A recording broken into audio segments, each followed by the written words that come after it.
I think the development of full artificial intelligence will spell the end of the human race. It's a flying object, and we don't know what it is. I would hope somebody is checking it out. With a rocket or whatever, but incredibly fast, opposite direction. They were too fast to be an airplane. I'm glad the Pentagon is looking at this, because if it poses a threat, I want them on top of it. Well, the craft generates its own gravitational field. So you said there's lights in the sky? The internet has become the command center for criminals and terrorists. 911, what's your emergency? I need help, please help me! Aliens won't let it happen. That's what we're instructed to say. Roswell, Area 51. Alien kept deep under the ground. 1, 0,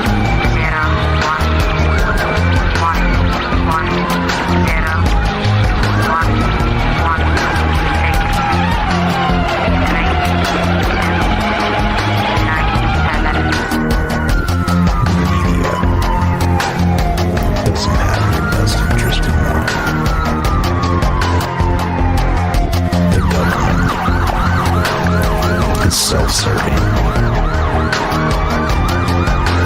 You're here for a reason. You're listening to Troubled Minds Radio.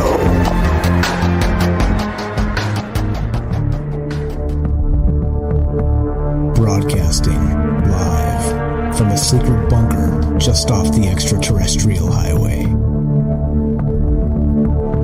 Somewhere in the desert sands outside of Las Vegas. From somewhere in space-time, loosely labeled Generation X on planet Earth.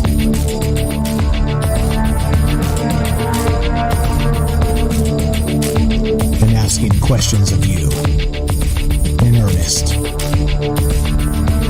into the digital darkness. Good evening and welcome to Troubled Minds Radio.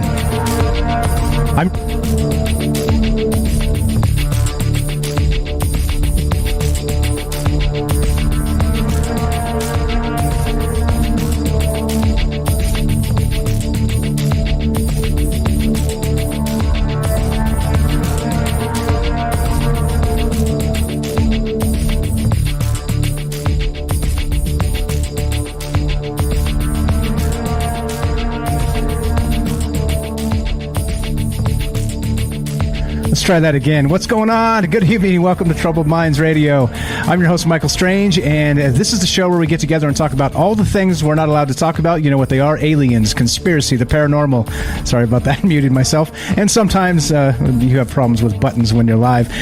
Thanks for the chat for pointing it out super fast so I could recover. All right. So this is the show. This is a show about conspiracies and many other things. And that's what really, I mean, it's one of those things where in the old days, right, you used to think, at least many people used to think, not myself. I started thinking in terms of some different ways recently, more recently, like in the last 10 years or so. Number one, I'm getting old. I mean, there's that, right? And don't worry about that because that's one of those things we all have to deal with.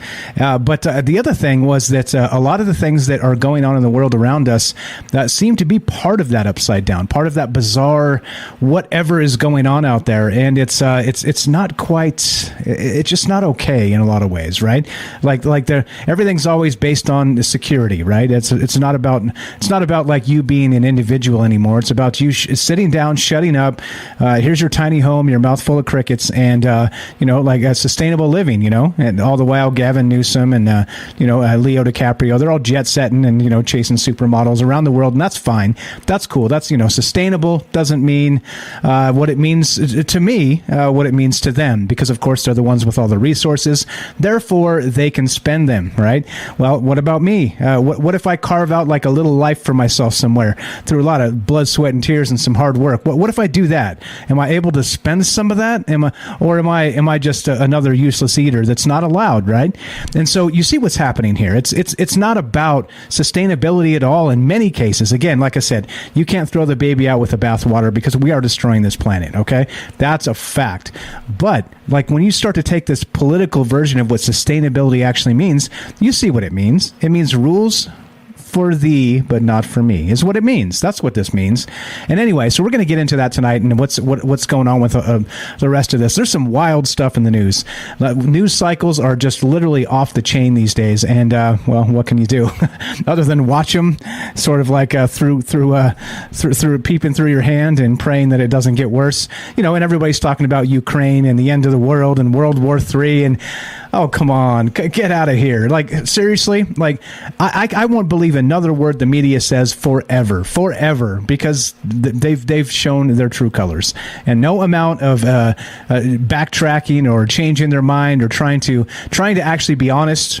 Nope, literally not going to get by me anymore. Forget it. Absolutely forget it. So that's what this show's about. That and many other things. And tonight we're going to talk a little bit about some of that stuff I started with. Before we go, though, I want to let you know, I literally have no inside sources. I don't know anything you don't know.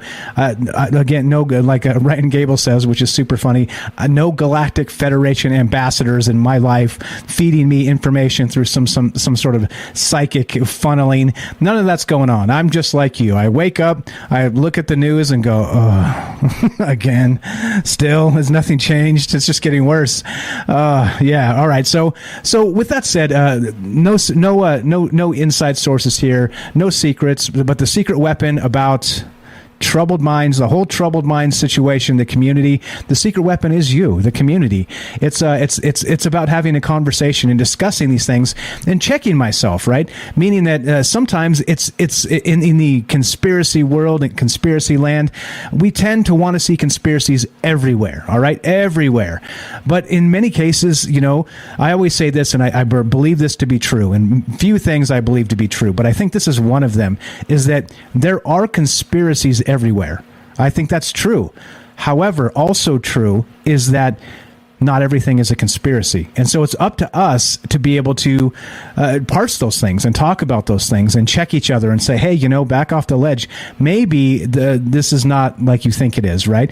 And that's why we've always done it in this format, to do it live, to talk about these things, just to see, like have I really gone off the rails this time? Have I gone a step too far? Is this Alex Jones territory type stuff, right? Which I don't want to do. And I just want to make sure that the things we talk about, as wild as they can be sometimes, we talked about like galactic space spiders last night, right? But as wild as that is, there's some basis for that. Some of the things we talked about, go back and check it out. You'll see it's way out there, but there's also some basis for why that conversation comes up, right? Sometimes it's mythology, sometimes it's news cycles, sometimes it's fiction. You never know, right? Maybe the Marvel Universe, maybe Tolkien, like we talked last night a little bit, maybe Star Wars, okay? And so there's some basis here for some of this stuff, but I want to make sure that everybody understands, just there are conspiracies everywhere, but it does not mean everything is a conspiracy, all right? Just want to make sure. All right, so with that said, what we're going to do tonight is it's a little different. It's a little different for Troubled Minds. We're going to keep our feet on the earth tonight. Well, at least, well, for a little while. But, okay, so like I said, the secret weapon of this show is you. If you want to be part of the show tonight at any point, give me a call at 702-957-1037. That's 702-957-1037, and we'll put you on the show. It's as simple as that. And what else do we got? Let's see. We got a Discord server rolling, which you can find at troubledminds.org. That's the official website right down there, or on the bunker, the actual desert bunker that I have that nobody else has. Everybody claims they have a bunker. I'm the only one with receipts. I have a bunker. Look at the screen if you're watching on the stream. I have a bunker. I have a bunker. I have a bunker. Anyway, so if you want to give us a call, 702-957-1037. Click the Discord link at troubledminds.org, and there's it's a direct invite. Discord is a chat client. It's a voice client. It's a way to share ideas and photographs, and you can share your screen. You can talk like an old school telephone. It's so many things, and it's like I said, I enjoy it a lot because it is a way to bring people together. It's they're not super into censorship unless you're like really, really off the rails, which, well, is becoming a problem in many, many other ways. How the heck did I cut out again? No, I can't. No. Come on. Everything's fine on this end. Please refresh. Please refresh. Okay. So, all right. Everything looks fine here. I'm going to close this so this does not toggle me. And, all right. I think we're fine. Let's see. That's fine. That's fine. Everything's fine. Why is this not happening? What's going on right now? Are we not coming through here? Test 1, 2. Hold on. Let's do a sound check. Test 1, 2. What's going on? No, I hear you. I'm good. Everything looks fine. Why is this weird, though? This shouldn't be like this.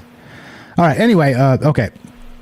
Blah, blah. Okay, we're fine. Okay, everything's fine. All right, don't do that. You freak me out. And I look for all the meters of like the voice jumping, and if it's not over here, but it's over there, I don't know. Something breaks live, and things are a disaster. Okay, anyway, everything's fine. We're all fine here now. How are you? All right, so thing is this, right? We're 702-957-1037. Click the Discord link, troubleminds.org. We're also running a Discord server at fringe.fm/ chat, fringe.fm/chat. That will give you a direct invite to the Fringe Discord. Do we have a blackout? Really? What's going on here? People are saying that we got technical issues. Okay. Anyway, so I'm going to just keep on trucking like nothing happened, and I'll just talk to myself then. Well, refresh, guys. All right. So fringe.fm/chat, and also please download the Fringe app at the easiest way to listen to Troubled Minds at 7 p.m. Pacific, Monday through Thursday, 7 p.m. Just download the Fringe app at iTunes or the Android App Store. It's completely free. Right when 7:05 rolls around, 7 o'clock even, just smash the play button. You get Troubled Minds. You get me. You get you get us. I'm me, you're you, together we're us. All right, so let's see, that's that. All right, so let's go. Now, what is this Disney thing? You guys see the thing, and it's you're like, what is this Disney thing, man? What are you talking about? All right, well, let's talk about some Disney thing. Oh boy. Again, like I said, these news cycles, like you can't even make this stuff up. All right. So in case you ever wanted to live the rest of your, let's say, time here in this life with your favorite brands, well, we've got this from TheVerge.com. Disney is developing planned communities for fans who never want to leave its clutches. Oh, yeah. The subheadline, Live, Breathe, and Die. Disney. All right. This is again from The Verge. Let's read a little bit of this. Disney has launched a new business for fans who can't bear to leave the pristine, family-friendly world the corporation has nurtured through its theme parks and media ventures. Storyliving by Disney will operate as part of the company's theme parks division, developing a series of master plan communities for residential living designed by Disney's creative staff and offering the same pampered tranquility found in its resorts. Oh, that's a term. That's a T-shirt. Pampered tranquility. Oh boy. Quote, picture an energetic community with the warmth and charm of a small town and the beauty of a resort, said Disney Parks Experiences and Products exec Helen Pack in a promotional video. Only one location has been announced so far, a community of 1,900 houses named Cotino that will be built on the city of Rancho Mirage in California's Coachella Valley, a location where Walt Disney himself once lived. Concept art for Cotino shows villas, condos, and housing complexes clustered around a 24-acre grand oasis, which Disney says will offer clear turquoise waters powered by the Crystal Lagoons technology deployed at its resorts. Amenities will include shopping, dining, and entertainment, as well as a beachfront hotel and clubhouse hosting Disney programming, entertainment, and activities throughout the year. All right, there you go. There's a artist rendition of what Cotino actually looks like, and well, there you go. Who ever dreamed you could have Mickey Mouse forever? Mickey Mouse forever. Yes. Well, apparently you can. There you go. MJ's got it right. Living in La La Land. That's a good way to put this. That's a good way to put this. All right, so I couldn't believe it. Like, I read it and I thought, you know what? I was like, there's not enough here for a Troubled Mind show. There's not. But, well, let's make it so. let's shoehorn this MFer in and roll, because I'm telling you, if this is not your dystopian future, I do not know what is. This is wild. This is one of those situations where where do you begin? Where do you begin? So, okay, think of it like I started tonight with sustainability, right? In terms of, rules for thee, but not for me, all right? And this is exactly what we're talking about. As we have this, okay, we have things like this going on. Let's go to CNBC real quick. We've got the average size of a new mortgage just set a record as home prices continue to climb, all right? The average contract interest rate for a 30-year fixed rate mortgages with conforming loan balances increased to 4.05%. The average purchase loan size was a record $453,000. The average. That's, anybody who doesn't have a calculator, that's approximately $500,000, right? That's coming up on $500,000 as the average purchase loan size. The average purchase loan size. Okay, all right. So as this is going on, right, Disney's like, hey guys, we got an idea. The world is in flames. We're going to give people their drip, their morphine drip in their little closet with their metaverse goggles. And I know what we'll do. We'll build a Disney resort that you could live in. Yeah, right? How could this is fine. This should be fine, right? I think this should be fine. So, okay. So it got me thinking in terms of a lot of things. Oh boy. What about you guys have seen that movie with Matt Damon, right? Elysium, where at some point the Earth becomes just a sort of a castaway, sort of broken down piece of garbage, right? It just becomes littered. It becomes polluted. It becomes unlivable almost, right? Where only the poorest people live on Earth anymore. You see what I'm saying here? And then what they do with the rich people, the people of means, the people that are connected, it's a big club and you ain't in it. Those people, what they do is they take them off the Earth and live in these satellites. All right. Well, that seems ridiculous, doesn't it? It's like, come on, that's not really a thing, is it? Could it be? Okay, so with the average cost of a house now, again, nationwide, $453,000 is how much a new loan is actually, on average, happening for new houses.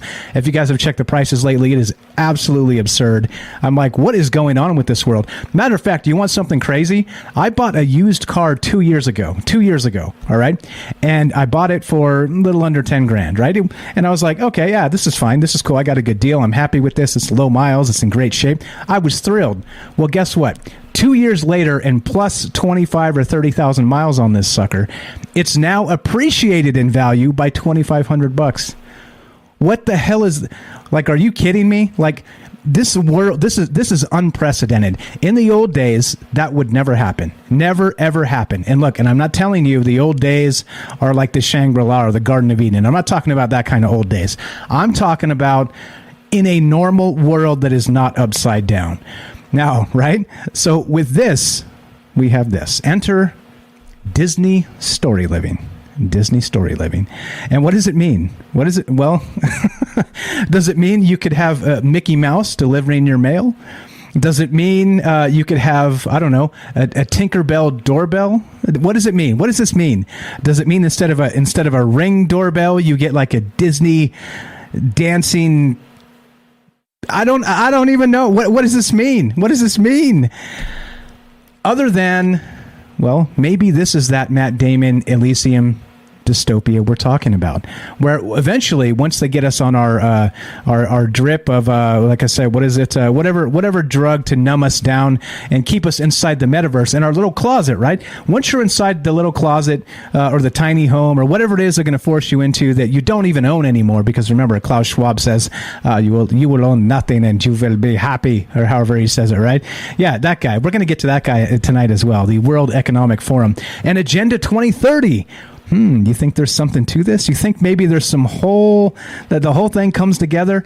I thought about it. I thought about it quite a bit in the sense that, okay, Disney Storyliving seems, on a base level, that seems fun. that seems fun. Like maybe Mickey Mouse delivering my mail would be fine, right? That would be okay. I could wave to Mickey in the morning with the kids, hey, Mickey, what's up? Then is it? I don't know. And then there's these arguments that people say about Agenda 2030. They talk about education. They talk about keeping people in this constant state of naivete where they don't even understand what's happening in the real world around them, because they see, just like MJ said in the chat there, they see around them La La Land. Not reality, not true reality as it happens to stand or be, or as it's changing and forming around them. They live in La La Land. And in this case, well, we're going to just call it Disney story living. What's up? Hydro Host says that they should force FedEx drivers to dress up in themes. There you go, right?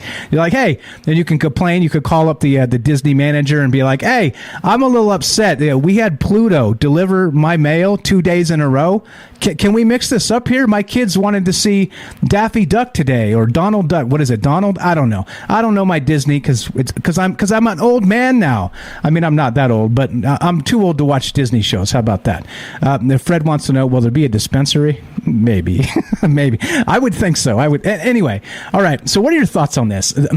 Is this as nutty as it sounds? Do you want to live in, the Disney story living?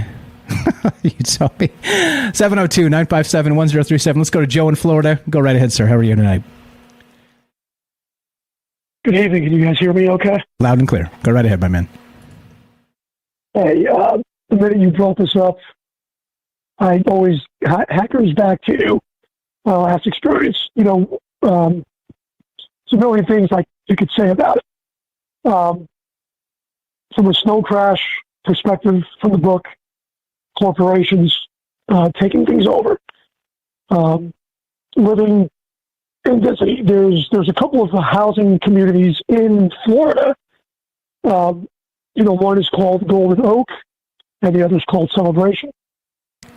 And they're deed restricted communities, and they are easily $500,000 houses, probably more now. So real estate in Florida is absolutely going insane. Last time when I was a kid, my parents took me to Disney in the 80s. And in my opinion, I went with my kids quite a few years ago and spent quite a bit of money for an awful experience full of selfish adults. And I don't care what listeners I aggravate. It was the adults were acting worse than the children. And living in Florida, deed restricted, and I'm sure you have that out there in Vegas, and a lot of us do. Some of these people that get into power in HOAs and deed restrictions, they could be real a-holes. And I just saw all these parents, and I said to myself, they could keep it. And we haven't been back to Disney. The thing that annoys me is the love-hate relationship, especially with us living in Florida. Sometimes they run promotions, but I'll never make enough money to live there. And I didn't see Elysium, but when you read Snow Crash and you see other stories,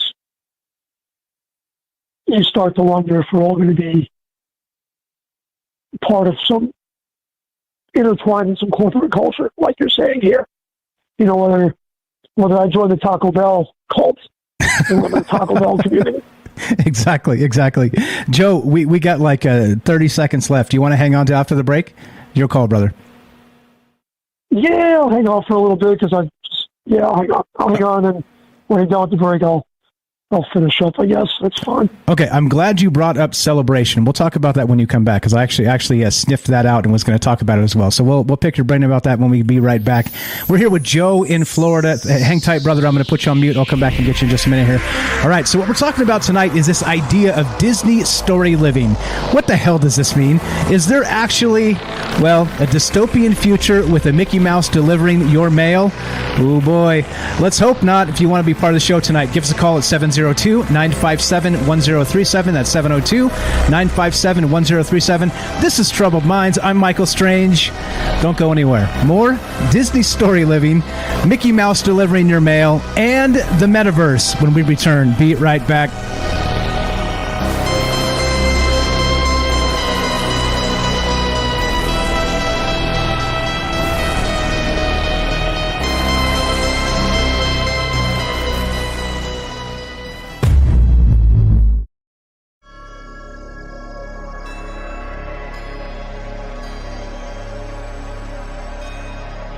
Welcome back to Troubled Minds. I'm your host, Michael Strange, and we are streaming on Rockfin, YouTube, DLive, and Twitter, and we are broadcasting live on the Fringe FM. If you want to be part of the show tonight, we're talking about, yep, you got it, Disney Storyliving. What the hell does this even mean? Yes, so we got Joe on the phone and Joseph on deck, so we're going to go straight to them. But the idea is this. It's sort of like Pleasantville, except, well, Disney style. Is this our dystopian future? We're going to be corporate prison slaves, and we love it. And as Klaus Schwab says, we will own nothing, and we will be happy. I'll play that clip a little bit later. Let's go back to Joe in Florida. Thanks for waiting, my friend. Go right ahead. We're back on Troubled Minds. So, celebration on real estate prices. You know, a house is $650,000. What immediately jumps out at me, and I've known people that have worked at Disney. You know, there was one particular time where I was able to get walked into Disney and get in for free, and it saved. You know, that was like $1,000 savings because I knew two people that worked there. That no longer work there. The last time I went to Disney itself was a bad experience. However, among all the other things we could say about it, and what I find absolutely abhorrent is that the employees that work at Disney would never make enough money to live in any one of those communities. Okay, so that, you know, in my mind, you might be able to justify these communities if you paid your employees, or some of them. Most of us couldn't live there. And I don't even know if I saw an episode of Pleasantville. But, you know, I harken back to, like, there's a movie called Big Bug that I'd like to see. It's a French movie, I believe, on Netflix about living in a community, but with machines and robots and everything else autonomously. It might also be the metaverse. But from my experience of living in subdivisions, there's always somebody breathing down your neck. There's always a pecking order. You know, and in my mind, if I had the money to live in one of those places, my money would be better spent living on maybe 10 acres of property, you know, where I could do whatever I want. No, that's not the answer, Joe. They don't want us to believe that at all. You need to be Disney story living. What's wrong with you, bro? No, and that's exactly, you know, that's exactly it. You know, I have family that their kids are long gone, and they're Disney fanatics. Good for them. They probably didn't have to raise their own. You know, they had kids, but I don't think they really raised them. And, you know, and it's a touchy subject with me because I've got a lot of friends that don't have children, and they go to Disney every weekend, and good for them. Good for them. You know, like I used to get tickets for Busch Gardens, and I would pay. You know, I had a friend that worked at Busch Gardens, and you know, I would maybe pay for 1 or 2 tickets, and the other 3 would be free. And it was an advantage because Busch Gardens was 40 minutes over the bridge. If I felt like going, I could go for half a day and come home in half a day with my kids because there was a savings. Disney allows no such luxury. Even my kids, we can't justify spending $300 a ticket to stand in line for 3 hours to get on a ride. I don't know how much money I could ever make and an economy that would support something like this, in let alone Florida, if you know what's going on here with real estate. You have a lot of retirees that are moving down here, and a lot of people that are moving down here with northern money, and they're absolutely making it unaffordable for the people that live here as natives or myself that's been here since 90.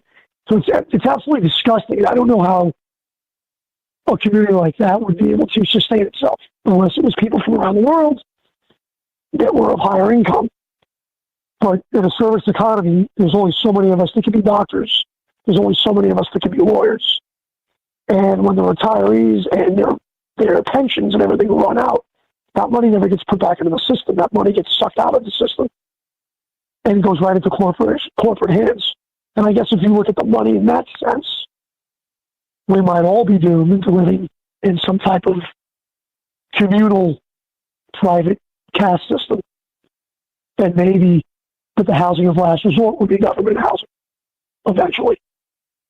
Yeah, Yeah, it's a good point, meaning that all of this exact thing that we're talking about here it's basically built for the elite class, right? Because you can't, like you said, you can't afford it. I can't afford this. Who can afford this? And then the people that can, what are they going to do, right? There's like this bizarre idea of, like I said when we started tonight, of this, well, they're going to build this in the desert. There's nothing around, right? I mean, they did that in Vegas. There's a dam right here. Like the Colorado River flows right by, right? So, I mean, that's one idea of how you could build in the desert and have it be at least somewhat sustainable in the long term. You get meltwater from the Rockies that come down through the Colorado River right by Vegas, Okay, that makes some sense. They're going to just carve this out of the desert down there in Southern California with no river anywhere in sight. And this is sustainable, right? This is fine. Once again, right? Rules for thee, but not for me. Our sustainability means I can't have a cold beer and a warm shower because I'm a useless eater, right? I need to stop farting because I'm ruining the world. But then these guys are like, oh, we're going to just build this brand new utopian jewel of a city right in the middle of the California desert. This is fine, right? This should be fine. Come on now. Like, nothing makes sense, does it? Well, it's happened here all over Florida. They just build, and at one point in time, and in a sense, you want to look for a new industry, but you keep building and building and building. And there's only so many wells you can put in the ground. There's only so much infrastructure you can put in before you start to, bleed on the natural resources. You're exactly right. Who legislates that? Are you going to have, are you going to have skirmishes? Are there going to be private police forces? I would imagine there would be. I mean, you want to go a step further. I mean, it's going on right here in Clearwater with Scientologists. They literally have their own community, and they don't pay taxes. And therefore, that's a whole other thing. Therefore, I don't feel that Clearwater police, as bad as it sounds, should go into those areas if they're not paying taxes. So that's a whole other question. So then if you end up in a different community, are the laws going to be different by community? You might as well have your own fiefdom or your own kingdom. So it's a very, it could be a very, very slippery slope. But at the same time, the nice thing is, at least we know where all the elites are. If we ever want to. Don't say it, Joe. Don't say it. I'm not going to say it. But at least we would know where all the elites are. You know what I mean? At least we would know. I mean, I just realized this when I looked up Celebration on Wikipedia. Celebration has its own power company. It has its own utility. It's, Celebration does. And in Walt Disney, World, whatever the hell it is here in Florida, we all know it's its its own city. I mean, it's a marvel. And it's privately run, and they probably could make decisions quicker than a governmental entity. But it's gross. I mean, it's gross. I could never live in a cookie cutter. I mean, I say that now, and I don't think I ever will. Live in a cookie cutter. Like my neighbor tells me, I don't pay your taxes. I don't care what you do. We know what tract housing looks like, and even if you pay the initial cost to live there, there's going to be monthly costs every month. Yep. And then those people got to pay themselves if they have jobs here, right? But then they can't afford to make a living. But let's say they're all business owners and they're successful, but they can't make ends meet, and they're going to raise their prices, and therefore all the other serfs that are in the area are going to have to pay more for whatever service that is. Whether you're going to see a doctor, a chiropractor, a psychologist, I can only think of white-collar, high-end jobs. I mean, Florida, it's not like we have a tech industry here anymore. It would be different if we were building cars and doing this and doing that to support the infrastructure. But it always amazes me, and this happened in 2007 in Florida, where prices in general went up. And there were people that I knew that were buying houses working at McDonald's. And I was just like, what is going on? And then the bottom... then the bottom just fell out, and people were getting kicked down the street and everything. I mean, my wife and I knocked on wood. We were lucky to buy the house that we have at the bottom of the market. And it's no jewel, but every day they're knocking on our door and calling me. Hey, you want to sell your house? You want to sell your house? 400, 275, 400. Exactly. Where am I going to go? Yeah, exactly. Where are you going to go? Yep. Everything else is inflated around it. Yeah. So you can't afford to move because everything's $600,000 now. Yeah. Exactly. It's absolutely. I'd rather just sleep at night. That's me. But I have family that they got to be the first online. It's Disney this. It's Disney that. You know, hey, that's fine. You really want to vote? You know, to see Mickey Mouse? That's fine. Thing that kills me is doesn't matter how you try to avoid it. Your money always goes to the mouse. Whether you have Disney on TV, whether you watch Marvel, your money always goes to the mouse. The money always goes to the mouse. It's disgusting. Yeah, check this out. It goes to the mouse. Before you go, real quick, let me point this out. You brought up this is where I found this on. So the Disney Parks has this video, which I'll play some clips tonight, so to let you guys know how they're selling this. But check this out. There's a comment here. It says, excuse me one sec. I don't normally comment, but Disney did this with Celebration in Florida, and one of the rules was that they could legally take your pets without warning if they decided they were a nuisance. There were a bunch of other issues too, but it was essentially the world's most evil HOA. You couldn't pay me to live somewhere where they can just steal your dog off your porch with zero repercussions because they felt like it was barking too loud. there's your utopia, bro. I didn't know that. You know, I didn't know, and I'm going to leave you with this. I'll leave you with this too. In Florida, they are well known for not investing in the infrastructure. So if we wanted a train on high-speed rail, they would probably want a rail stop at Disney, but they probably wouldn't be willing to pay for it. Yep. So they are not good neighbors, and it's at some point in time I will have to go to Disney with my kids. I mean, lately. And God bless my kid. My one kid, he's 16. He's still content with Legoland because we go to Legoland because it's laid back and we like Legos. That I will support. But we have not been to Disney in years and years. So I will leave you with that note. I've rambled on. Thank you. It's a good topic. It's definitely a good topic. It's a scary topic because I don't know what community I would choose to live in. You know, I don't know if there's a Star Trek community. Maybe I would go live in that community, you know, or a community with like retired like cabaret dancers or something like that. Maybe I want to go to that community. I don't know. But I'll let you guys go. You're the best, Joe. You're the best, Joe. Joe in Florida, always a pleasure. Have a great night. God bless you and the family.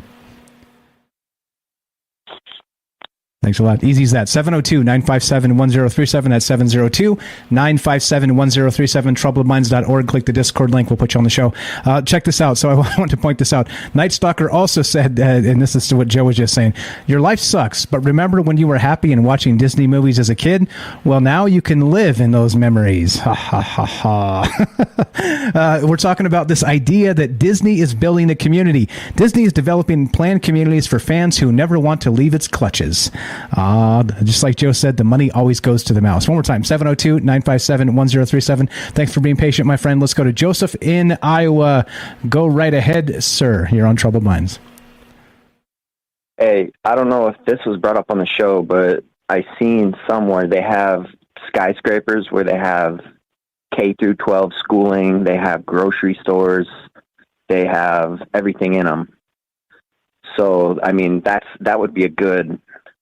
All you'd have to do is theme that skyscraper, and I'm sure they already kind of have a themes in them, but maybe even cover up the windows and put like 8K TVs and make it really look like you're in like another world. Like you look out the window. Like Tinkerbell's flying by as you're working inside the office. Yeah. And, well, I have a LLC that I'm trying to start, and like the main thing that boosted me to start it was bringing video games to real life. So I have like these, like I have one right here. It's kind of loud. I can like, it's pretty loud, but like they have recoil. They shoot like 700 yards and like too accurate to a dot. And the first thing I thought when I got all these was like, imagine like a community where it's like Grand Theft Auto, like you'd have safe zones that you can turn on and off. Like your house and yard would be a safe zone that you could turn on and off. And then you would basically have like a community, and it would be like Grand Theft Auto, and there would be real stores that would be safe zones, but then there would be other stores that you could steal, like banks, and you could build up like crypto, like they would have their own cryptocurrency, and you could build up this credit and maybe exchange it. It'd be like tokens, exchange it for prizes. But that would be like leases and maybe open world, like people from like the city can like go to it and play, but they wouldn't be able to go to a house unless the safe zone's off. Okay, all right, I like it. So we're talking just like basically a video game. Yeah. So instead of living in Disneyland, you're living in a video game, and it's done with smart windows and smart walls. What's up? Shout out to Jamie out there that said that. And well, maybe this is the future. Maybe that we're talking about that transhumanist future. We're talking about maybe merging the real world with the metaverse. Maybe this is the first step. The smart windows, the smart walls. You look out the window and you see Grand Theft Auto happening right outside your front door. No, geez. I think it's actually going to be happening like a little community. Imagine like Westworld. Have you seen Westworld? Yep, sure have. So like it'll just be like a war with your neighbors. Like as soon as you leave your driveway, it's just and these guns, like these laser guns, get more and more realistic. The military uses them. And you could put vests on, haptic feedback vests. And I imagine in the future, you could even, like, if they want to go that far, they could make it so you actually go black once you know, like, that's what I was thinking. I don't know why I thought that tonight, but like, they could make it so you actually respawn. Like, oh, you go down and then wake up in your house like, dang it. Like, but in real life. I see. I got you. Yeah, wild stuff. This is a wild world we live in, and things are going to get weird. I think we're kind of on the precipice of whatever this new Agenda 2030 is, and it's funny how it's all this whole pandemic stuff has sort of just pressed it all to the forefront. Suddenly, they were behind schedule. We had people kind of bucking against that trend, saying, "Hey, what about us? You can't just leave us behind. We're like the majority here, like us regular people." And then suddenly we have this boom, snap your fingers, this thing happens, and they're back on track for Agenda 2030. Weird how that happens, right? Totally super weird. You're the best, Joseph. What else you got for us, my man?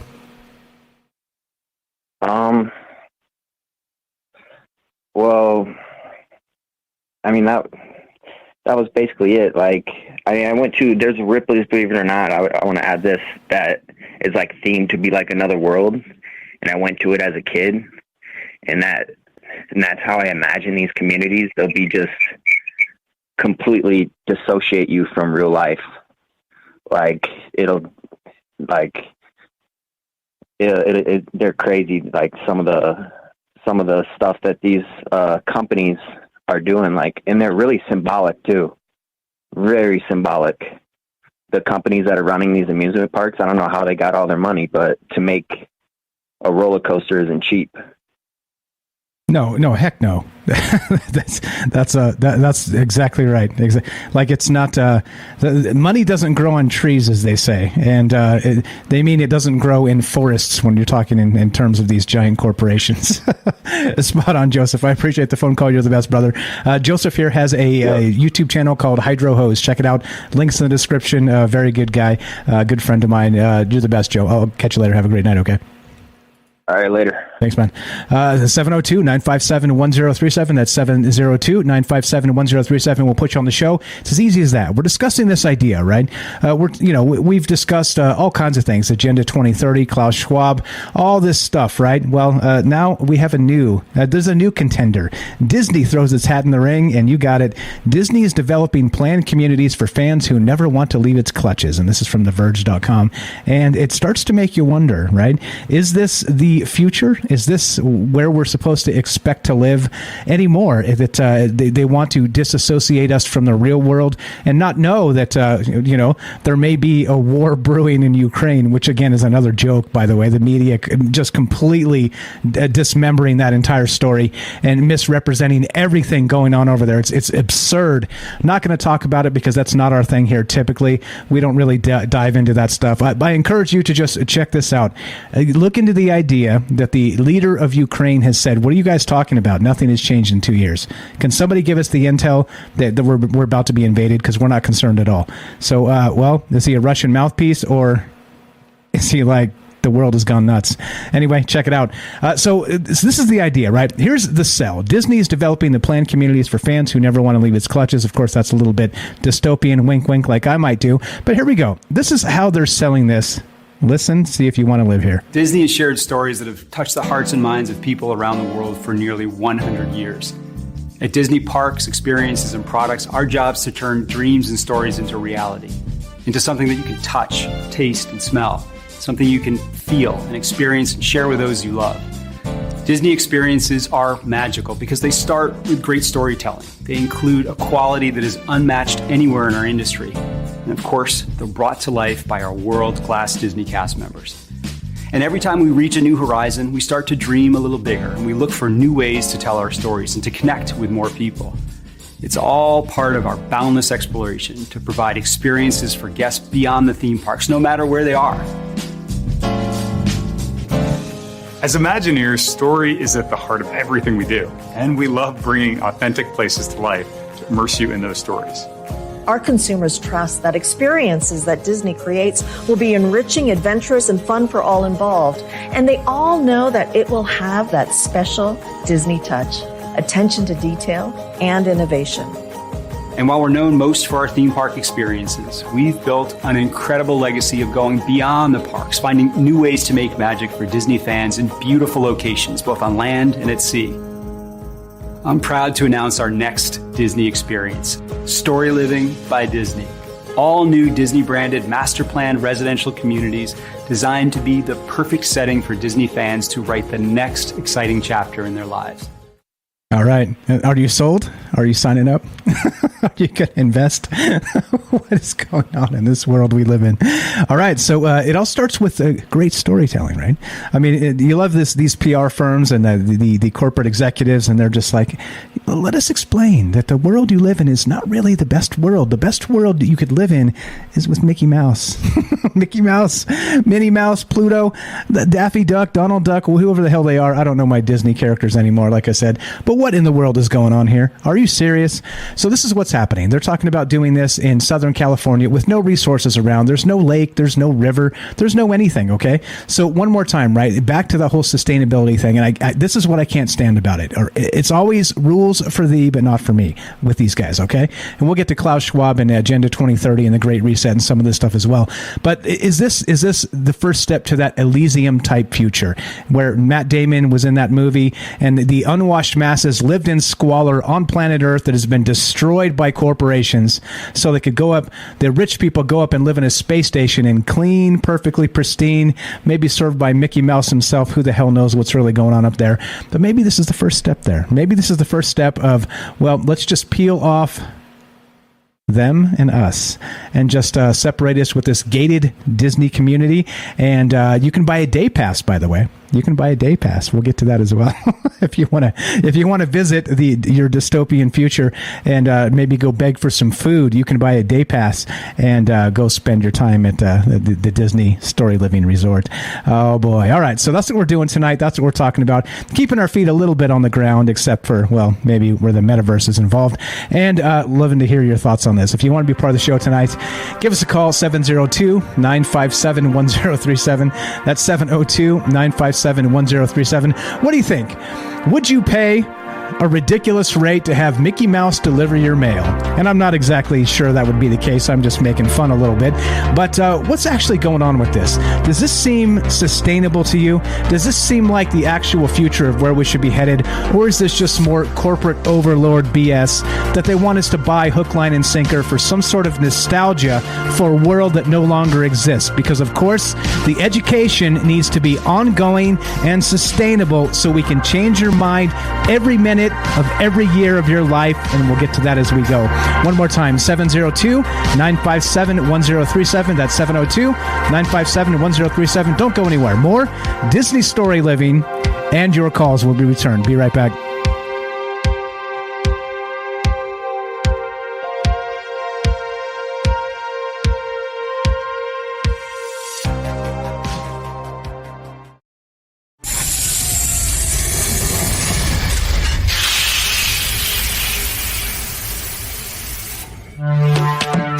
We are talking about alien, the alien abduction phenomenon.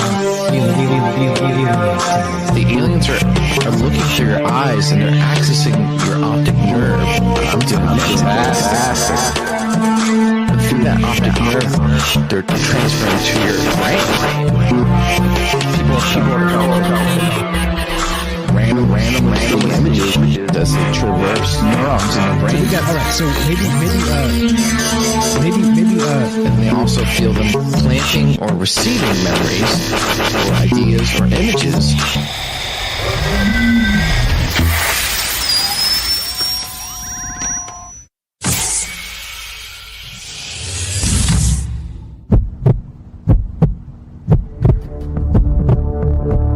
Broadcasting live from a secret bunker just off the extraterrestrial highway.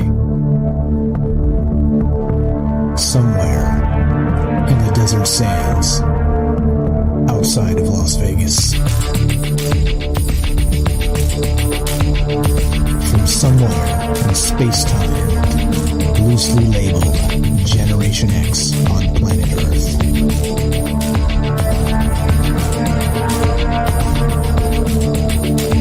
And asking questions of you in earnest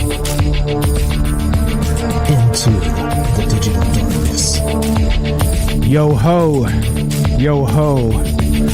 Welcome to Troubled Minds Radio. I'm your host, Michael Strange, and hello to all of you who may also have troubled minds. What's going on, guys? This is Wednesday night, and that's one of the nights we get together and discuss all the things we're not allowed to talk about. Monday, Tuesday, Wednesday, Thursday at 7 p.m. Pacific. What are those things we're not allowed to talk about? You may wonder. Well, it's too much, really, so let me sum it up. Aliens, conspiracy, the paranormal, the government, academia, the 24-hour news cycle, propaganda, and the general feeling that we live in the upside down. Tonight, of course, we are streaming on Rockfin, YouTube, DLive, and Twitter, and we are broadcasting live on the Fringe FM. And if you want to be part of the discussion, give me a phone call, 702-957-1037. That's 702-957-1037. We'll put you on the show. You can also click the Discord link at troubledminds.org. The phone number's there. All the social media links are there. The podcast links are all there. You can just one-stop shop at troubledminds.org has all the things you need. And, of course, please join the Fringe Discord as well, fringe.fm/chat. That will give you a direct invite. And one more thing, please download the Fringe app. You can find that at the any of your favorite app stores for free. That would be iTunes or, of course, the Android App Store. And it's the easiest way to listen to Troubled Minds. Just at 7 p.m. Pacific, Monday through Thursday. Just smash the play button on your Fringe app, and boom, you get me. You get us. You get Fringe. And all kinds of other great programming on the Fringe as well. Okay, so let's do it. We're still talking about this, all right? Now, this is the weird part. As we continue with this tonight, we're talking about this idea. It's not an idea. This is reality. This is our new reality, right? We don't even have ideas anymore. We can't even keep up with actual reality. And the reality is this. TheVerge.com reports, Disney is developing planned communities for fans who never want to leave its clutches. And it goes like this. Disney has launched a new business for fans who can't bear to leave the pristine, family-friendly world the corporation has nurtured through its theme parks and media ventures. Storyliving by Disney will operate as part of the company's theme parks division, developing a series of master plan communities for residential living designed by Disney's creative staff and offering the same pampered tranquility found in its resorts. Oh, every time I read pampered tranquility, I can't help but want to punch myself in the face. Quote, picture an energetic community with the warmth and charm of a small town and the beauty of a resort, said Disney Parks Experiences and Products exec Helen Pack in a promotional video. Only one location has been announced so far, a community of 1,900 housing units named Cotino that will be built in the city of Rancho Mirage in California's Coachella Valley, a location where Walt Disney himself once lived. So let's just hear it straight from the horse's mouth. That would be the executives of Disney, the PR sort of situation that they set all this up. And well, let's see what your dystopian future actually looks like. So let's go back to these clips straight from the promotional video, and let's play this. Disney, they're selling you on this now. Listen very carefully, and this is what is in your future. If, of course, you can afford this future. Disney Part 2 action. And some neighborhoods will be planned for residents ages 55 and over. Storyliving by Disney allows us to leverage what we do best: world-class service, legendary storytelling, and creativity. This exciting new venture will enhance, extend, and strengthen the Disney brand by allowing us to bring the magic of Disney to places you may never have expected. These vibrant communities will be infused with Disney placemaking. Picture an energetic community with the warmth and charm of a small town and the beauty of a resort. A place that entices inspiration and makes every moment more memorable than the last. A story living by Disney community is something truly special. We're exploring a variety of locations in the U.S. for our Story Living by Disney communities.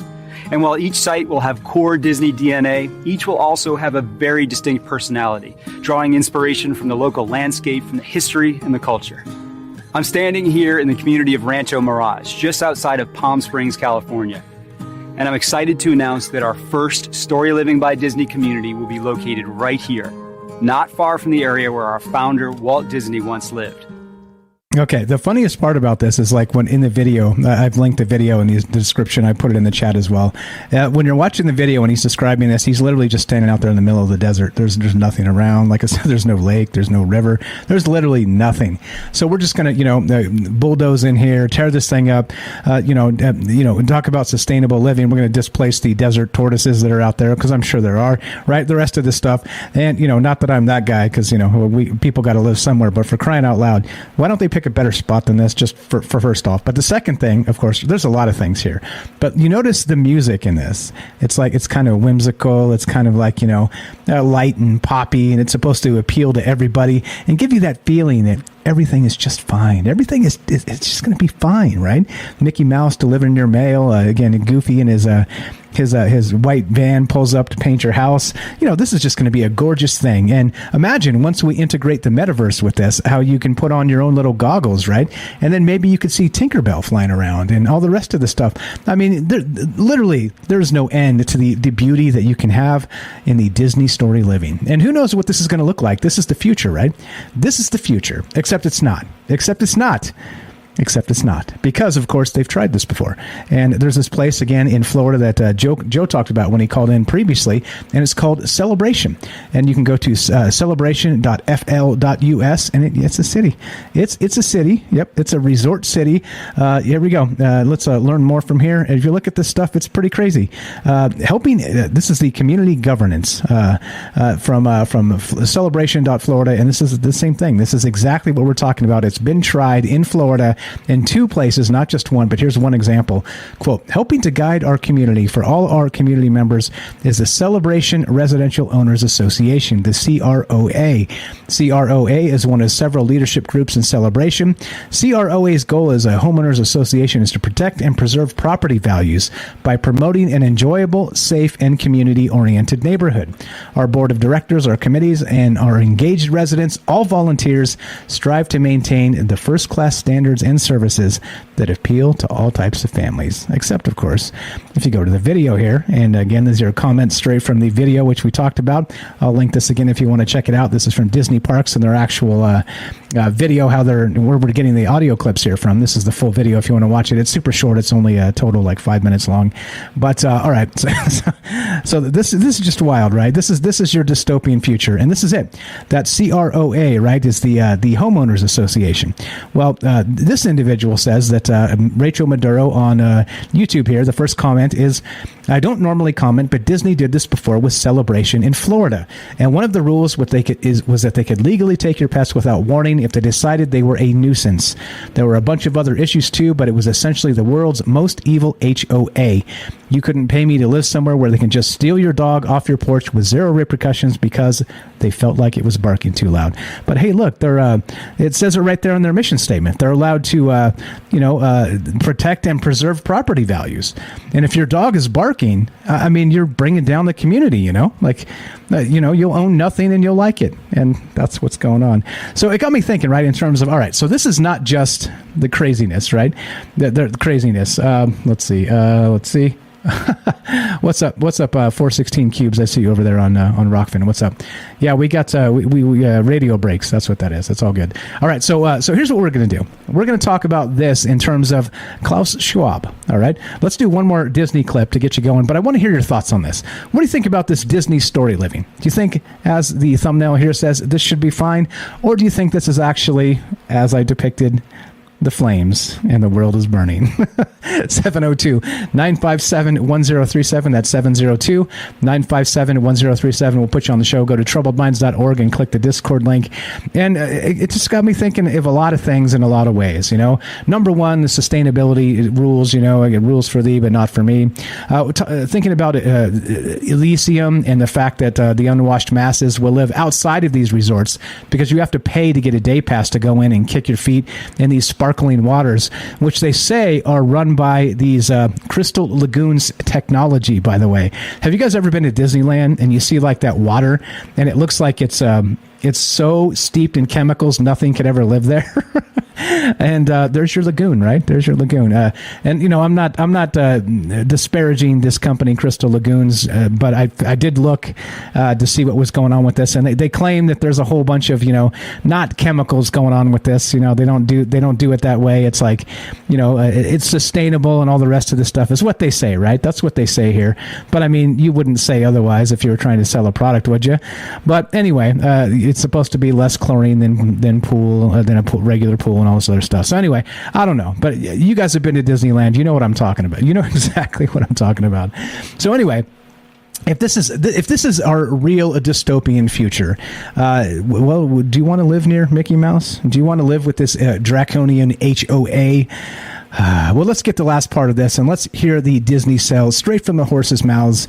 And this is, again, straight from the video where they're describing why you should live here and why this is a good thing for the world and the community. Let's hear part 3. The first community will be called Cotino, and in addition to residential homes, this development is also expected to host a hotel and a range of shopping, dining, entertainment, and leisure activities, as well as a grand oasis featuring clear turquoise waters with Crystal Lagoons technology. Voluntary club membership will offer access to our waterfront clubhouse, a club-only beach area with recreational water activities, as well as Disney programming, entertainment, and activities throughout the year. While our Disney Imagineers are contributing to the creative concept for this community and future communities, we're not in this alone. We'll be working with highly respected real estate developers and experienced home builders at each site who contribute their talents and expertise to each community. Now let's take a look at Cotino with the help of one of our creative minds behind the project. There is an incredible natural beauty in the Coachella Valley landscape, and you can see why Walt Disney used to escape to the desert to dream the impossible. I want to give you a look at our first community in Rancho Mirage. Our clubhouse takes inspiration from a modern-day art studio, with each space celebrating different expressions of art and design. Here's a peek inside of what our lobby space could look like, inspired by a studio gallery. So you can imagine people gathering for a monthly art show, perhaps with pieces from Disney artists or from local residents. Best of all, the space perfectly frames the pristine lagoon waters at the heart of our community. Across the lagoon is the town center. Picture open markets with vibrant businesses that bring an array of culinary and musical and artisanal experiences to life. On the shores of the lagoon, a professionally managed park is planned to provide beach access and recreational water activities. Through the purchase of a day pass, the public can relax and rejuvenate in this beautiful oasis. Okay, there it is. And there's what I have on the screen here is the artist rendition of what this little Disney village is going to look like. It sure looks like paradise, doesn't it? Paradise. And that's what this is about, isn't it? It's always about paradise. It's never about like dystopia or the Matt Damon future of Elysium, where the unwashed masses can't even get in this community without purchasing a day pass. Do you understand what that means? Did you understand what? Now think about the implications, right? You're allowed in if you can scrounge together enough greenbacks to purchase a day pass. Oh, I'm telling you what, this is sick. This is sick if you ask me, and you will never catch me anywhere near any of this. And also, by the way, not to disparage Disney too much, but I mean, there's a lot to disparage if you really want to take a magnifying glass to a lot of these things. Like Joe said, Joe in Florida, like you go to Disneyland and it's all sold. It's a small world after all. It's happy. It's this, that's the other. But what is it? It smells of like Chinese plastic and underpaid employees is what it smells like. It's just like, Credit score failure. What's up? Says Bernays Sauce. I mean, so you tell me. Like I said, if I'm too far off the rails here and I'm being too ridiculous on this, that's okay because we're allowed to be wrong. That's one of the literally bottom line basis sort of situations of this show. Okay, that's why we do this because we're allowed to be wrong. But what do you think? Do you think this idea of this Disney story living is as dark as I describe it to be, or do you think that this is actually, well, paradise? What's up? A couple great comments. Matt in California says, pave paradise and put up a parking lot. Absolutely right. Another great comment from over on the Fringe Discord. We got S Magician 88 says, the perfect dictatorship would have the appearance of a democracy, but would basically be a prison without walls in which the prisoners would not even dream of escaping. It would essentially be a system of slavery where, through consumption and entertainment, the slaves would love their servitudes. A quote by Aldous Huxley. Thank you, S Magician 88. I see you there on the Fringe Discord. Is this what's going on here? Is this really what's going on here? Is let's say you call up your dispensary in the Disney Story Living, and it's you get your green delivered by Donald Duck. How about that? How wild would that be? 416 Cubes over on Rockfin says it's a drip feeding pre-programming for the future, for your dystopian future. Like I said, imagine a community where you live, where people actually buy a day pass to come into your community and hang out at the synthetic lagoon. Nothing screams sustainability more than that. If you know what I'm saying. What are your thoughts? 702-957-1037. That's 702-957-1037. There's some chatter in here in the chat in the different places about, well, if Disney were such great storytellers, they wouldn't have to rip off Marvel and Star Wars and all the rest of this. Well, yeah, maybe. I don't know. So what are your thoughts? Would you like to live here? Would you not like to live here? And so it got me thinking, all right, so in terms of sort of that Matt Damon Elysium sort of future where the unwashed masses live down here in squalor on the earth that we've just abused and just ripped every natural resource out and just left all the lakes and oceans dirty. And then we just went up to space. The elites, it's a big club and you ain't in it, went to space. And they just left us dirty feeders. What do you call it? Useless feeders down here on Earth to fight it out for whatever was left. And, maybe this is it. Where we have a gated community where you can only enter for a day pass to maybe put your face up to the glass to see what living, well, like you should be living, looks like. Interesting. Can you imagine that? I can't imagine. I absolutely cannot imagine.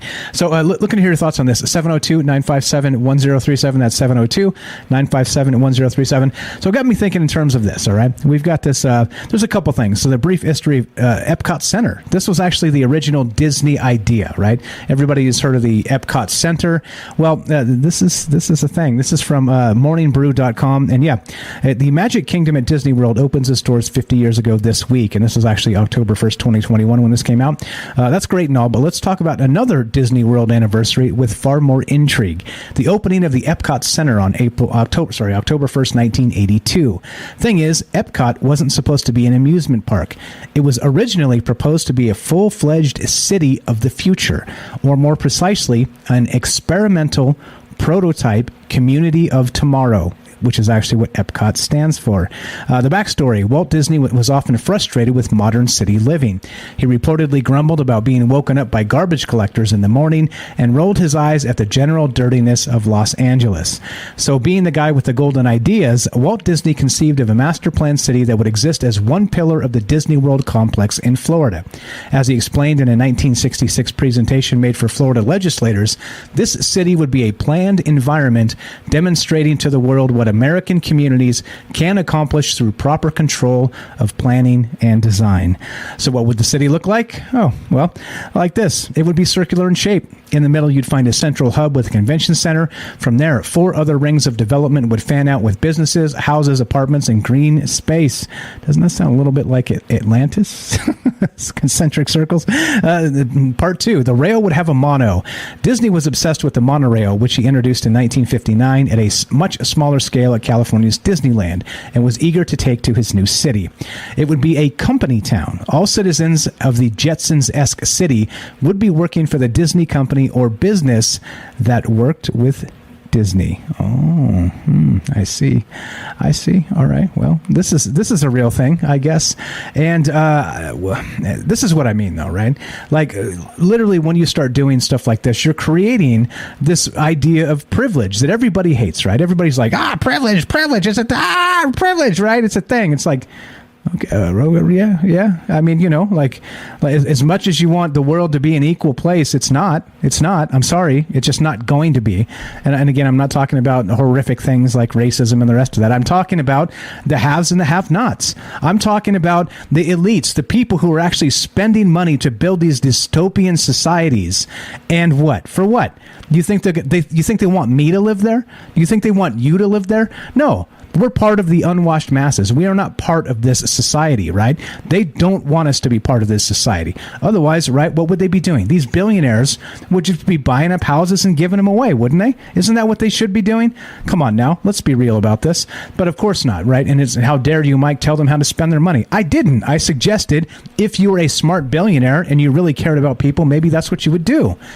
I don't know. I don't have $1 billion or even many billions. So I don't know what to think about that. But still, right? You get the idea here. Setting up an ideal replica of Disney-esque living and then basically paywalling it with day passes to the unwashed masses to come check out the synthetic lagoon. Does that sound... It just doesn't sound okay to me. 702-957-1037. We got Jennifer on the line, and we'll wait till after the break here so we don't have to cut her off. And this is the thing, right? I don't know. Is this really what the future should look like? Should it really look like this idea of the Klaus Schwab Agenda 2030 future? Now, and I was looking into this, right? And there's actually, Jennifer, give me a call back in about 3 or 4 minutes, and we'll put you on the show. I'd hate to cut you off. We're going to take a break here in just a minute. So I was looking at this, the United Nations Trust Fund for Human Security. And Agenda 2030 reads like this. Now, think about this with the frame of this situation, all right? The frame of this. Disney is developing planned communities for fans who never want to leave its clutches, all right? Which, of course, is a little tongue-in-cheek, a little dark. But check this out. We have this now. Agenda 2030. It reads exactly like this. Echoing human security principles, the 2030 Agenda for Sustainable Development emphasizes a world free of poverty, hunger, disease, and want, free of fear and violence, with equitable and universal access to quality education, healthcare, and social protection, to safe drinking water and sanitation, where food is sufficient, safe, affordable, and nutritious. I love the sufficient there. Where habits are safe, resilient, and sustainable, and where there is a universal access to affordable, reliable, and sustainable energy. Oh boy. All right. Doesn't that sound exactly like what we're talking about here? It calls for development strategies that result in resilient societies where people are safe from chronic threats such as abject poverty, hunger, disease, violence, and repression, and protected from sudden and hurtful disruptions in their daily lives. Doesn't that sound like Disney dystopia to you? It sure sounds like Disney dystopia to me. So what are your thoughts? I don't know. As you know about me, I wish I had the answers. I don't have the answers. I just have more questions. The more you think about this, the more it gives me a bellyache, if we're being perfectly honest. But what do you think? Do you think that this is the future? Do you think this is where we're going to live? Well, clearly, we can't all live in a place like this, can we? So who is this for exactly? This Disney living, this idea of the Disney story living. You tell me. Love to hear your thoughts. 702-957-1037. That's 702-957-1037. We got Jennifer on deck here. We're going to go to her as soon as we come back from the break. Don't go anywhere. More Disney story living, Troubled Minds, Jennifer, and your calls when we return. Be right back. Don't go anywhere.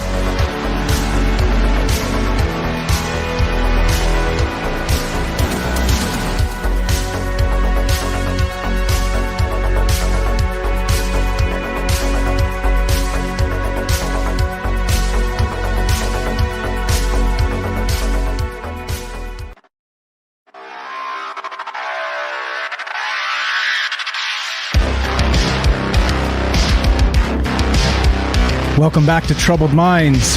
I'm your host, Michael Strange, and we are streaming on Rockfin, YouTube, DLive, and Twitter, and we are broadcasting live on the Fringe FM. looking to hear your thoughts.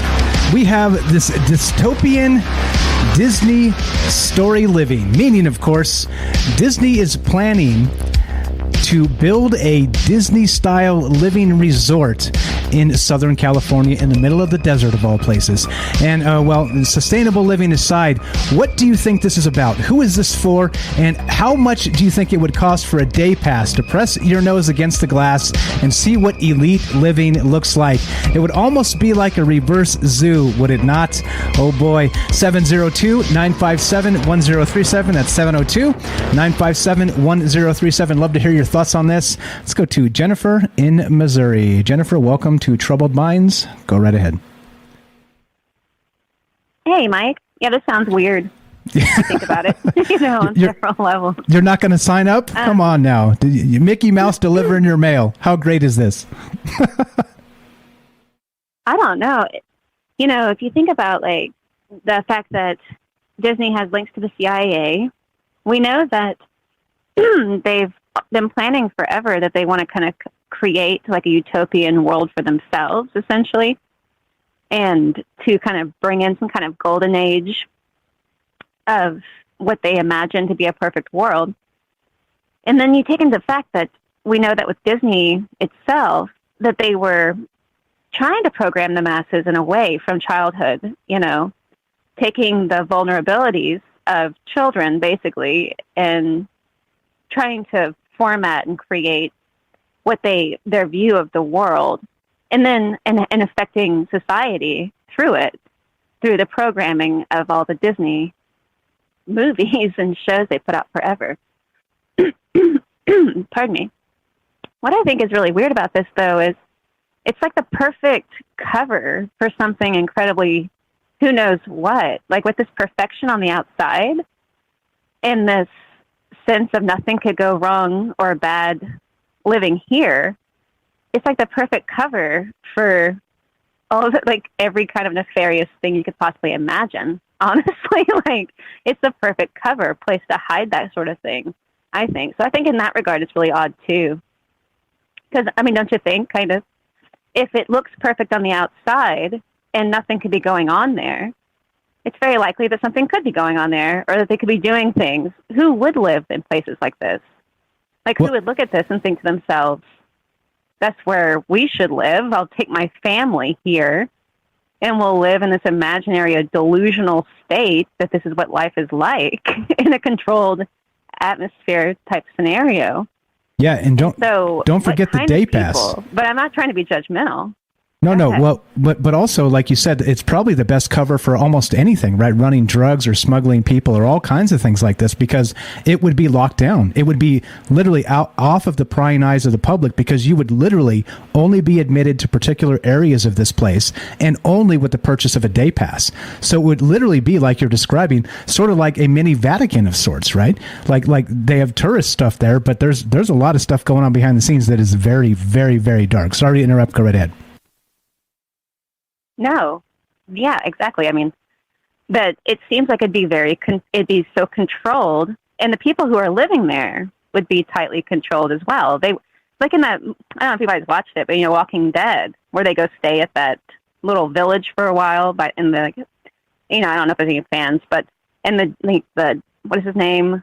The governor or whatever rules the whole thing. It's kind of like, reminds me of that, like what kind of entertainment they may get up to. But the fact that there's someone controlling every aspect of your literal life, in your home, in your streets, and the timing of this, and that's like the Truman Show too. Like the Truman Show where he's got like this reality going on. It's not actually how it is. Like, who are these people living in there that would pay to? I know that they just want to live this wonderful life, but they already have that. Like, people who have the kind of money to live in a place like this could live that way anywhere, essentially. So why this? Why this extreme? Because they already live in paradises, gated communities of sorts that we can't even imagine, honestly, like, a level of wealth that some of these people experience.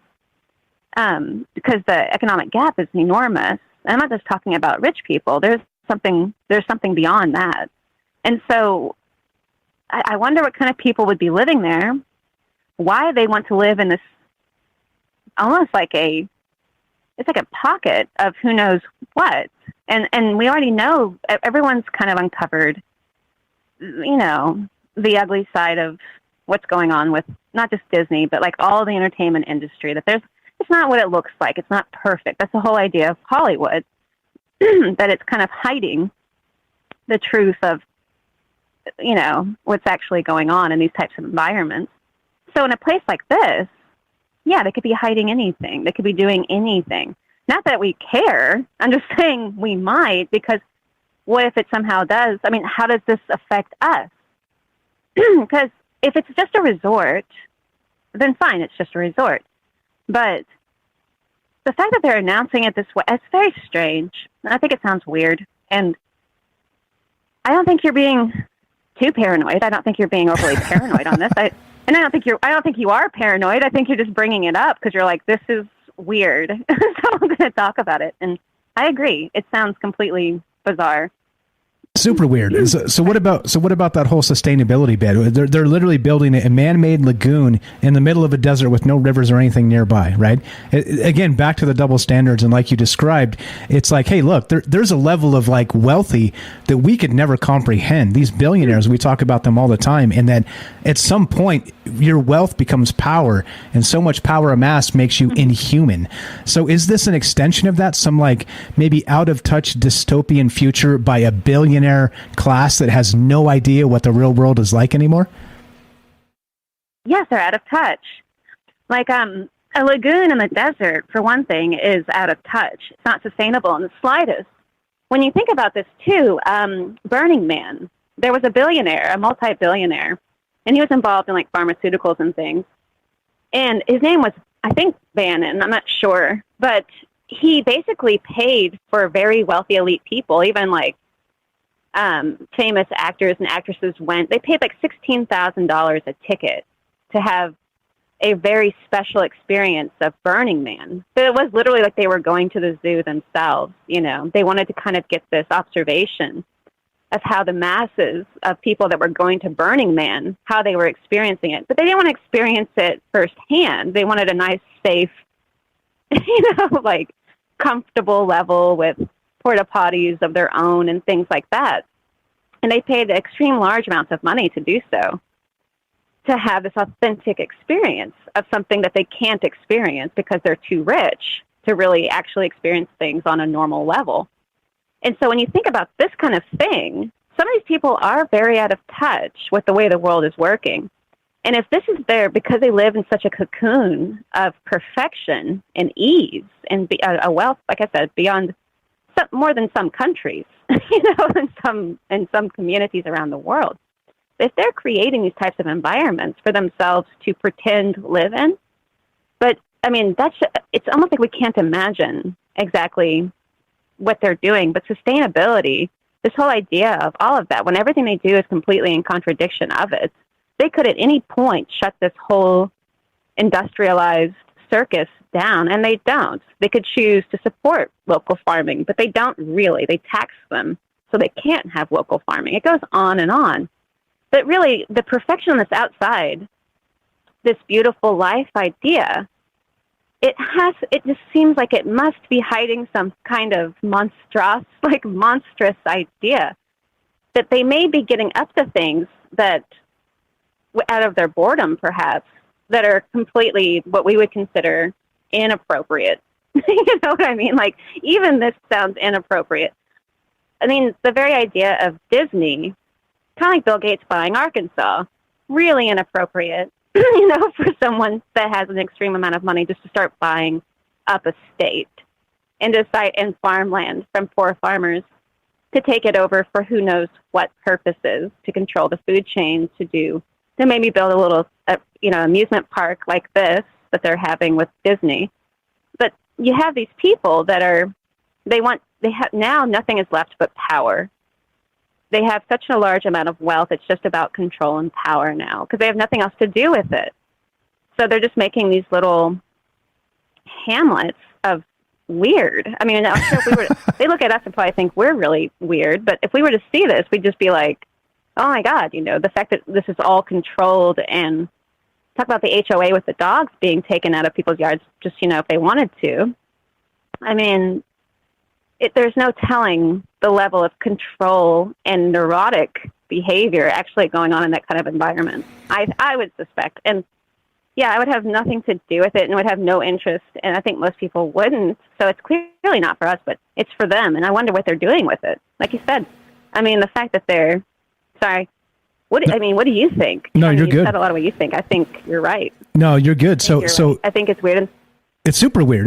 And so think about it in terms of, I'm sure you've been to Disneyland, Disney World, something, at least are familiar with it. No, I never have. You've never have. Okay. So I've never been. It's so bizarre because I've been to Six Flags, but I've never been. you got to peel off some time and go check one of these places out. It's like in and of itself, it's kind of dystopian as it is. There's this Disney culture, right, where like their employees, again, as we said, they're grotesquely underpaid.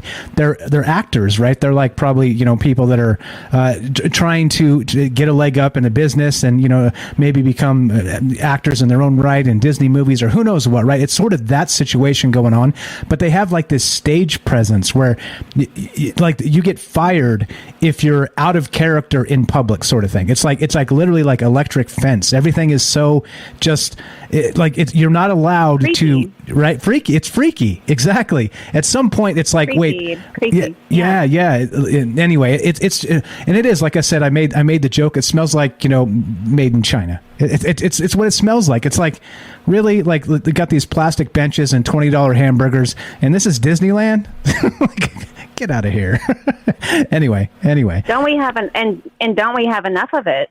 Don't we have enough of that going on where it's kind of just shoved down everybody's throat of what life is like, but it's not like that at all. None of it's like that. And I remember hearing too when Disney first, like one of the stories coming out of there, like one of their workers was involved in an accident and passed away, and they were like, they cleaned out the ride and we're up and going again the very next day.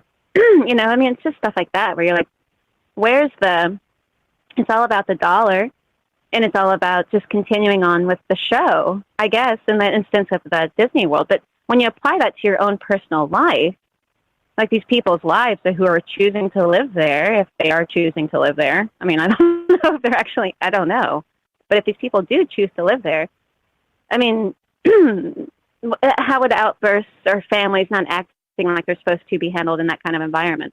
Or is it just a cover up so that they are acting exactly what kind of your worst idea of what might be going on there could be happening there? Because from the outside, it looks like nothing could go on there. Nothing bad happens here, but maybe something bad is happening there. And like you said, with the paying to even get in, I mean, it's kind of like above the law. Like they're above, there's no telling what they could be doing. I don't know. I just wanted to call in on that. Perfect. Good stuff. Chime in on it. You were the best. Yeah. Great stuff as always, Jennifer. Jennifer here has a YouTube channel. Check it out. Scroll down. Link in the description. Thanks so much for the phone call. Always a pleasure. Have a great night, Jennifer. You too. Bye. Thanks a lot. There you go. Easy as that. 702-957-1037. Thanks again for all the amazing calls, per usual. Like I say, I'm not kidding when I say this. The special secret weapon of troubled minds is you. And that's, we get together, throw some ideas out. And am I weird for thinking this is creepy? Or is this creepy? We're talking about this sustainable living in the sense of, Disney story living. Let's build a lagoon in the desert. Let's make $700,000 houses. This seems fine, right? We'll sell day passes to like the plebs that want to come by and see what it looks like to live like a rich Mickey Mouse might, right? Live like Scrooge McDuck. Somebody in the chat ways up said, it'll be great. Scrooge McDuck will collect your rent. That seems fine. A couple great comments in the Fringe Discord I want to point out as well, and I'll get to Daryl here in one sec. Hang tight, Daryl. Check this out. This is super hilarious. We got some funny stuff going on over here. We got Catalina says, actually, Freakinate says everyone will be required to wear Mickey ears. Catalina says Mickey masks, Tinkerbell smart dust, and Snow White and her 7 cyborgs. Super hilarious. Fireworks every single night, adds Freakinate, and yep, this is maybe where this goes, right? Freakinate says never go to Disneyland sober. Take a few hits in the bathroom stall every hour or so. And it kind of feels like that. It's super weird to me. It's super, like, I get it, like the kids and the colors and like all the stuff, right? But it's also a little bit strange. It's like you start to spend some time and you go there as an adult and you're just like, Okay. All right. Definitely. What's going on? 702-957-1037. We're still talking about this crazy idea of, Disney Storyliving. Disney is developing planned communities for fans who never want to leave its clutches. And this is from TheVerge.com. And live, breathe, and die Disney. You tell me. Is this where you want to be? Let's go to Daryl. Daryl in New York. Welcome to Troubled Minds. How are you tonight? Hey, Michael. How are you doing? Really good show. Thank you. About Disney, I got to tell you, I was a travel agent for 21 years, and somehow Disney resonates with certain people. Like, it's the ultimate vacation. They live to go to there. They want to live there. I have a quick story about a client. They were so excited. They get so excited just booking Disney, and you just don't get it. I didn't get it, but the enthusiasm when they just the thought of going, they lived their whole year to spend 1 week in Disneyland. It's unbelievable. They're so excited to go. You can't say anything about it. You just want to book their perfect vacation. And this one couple, they're not all right. Well, this one couple was so excited, and the girl was just so elated to go, and she was so enthusiastic. I told her, every word I said, she was just hanging on, dreaming about. Her eyes were glazed over, and I said, "You're going to have a one-bedroom suite at the Comfort Suites." I've been trying to sell the Comfort Suites. You don't have to stay on site. There's a gazillion hotels there. But for their budget, I recommended some kind of suite. And she's just so excited, a one-bedroom suite, and there's a swimming pool. Yeah, really? And cable TV? Really? And there's an all-you-can-eat buffet breakfast. And she goes, "In your room?"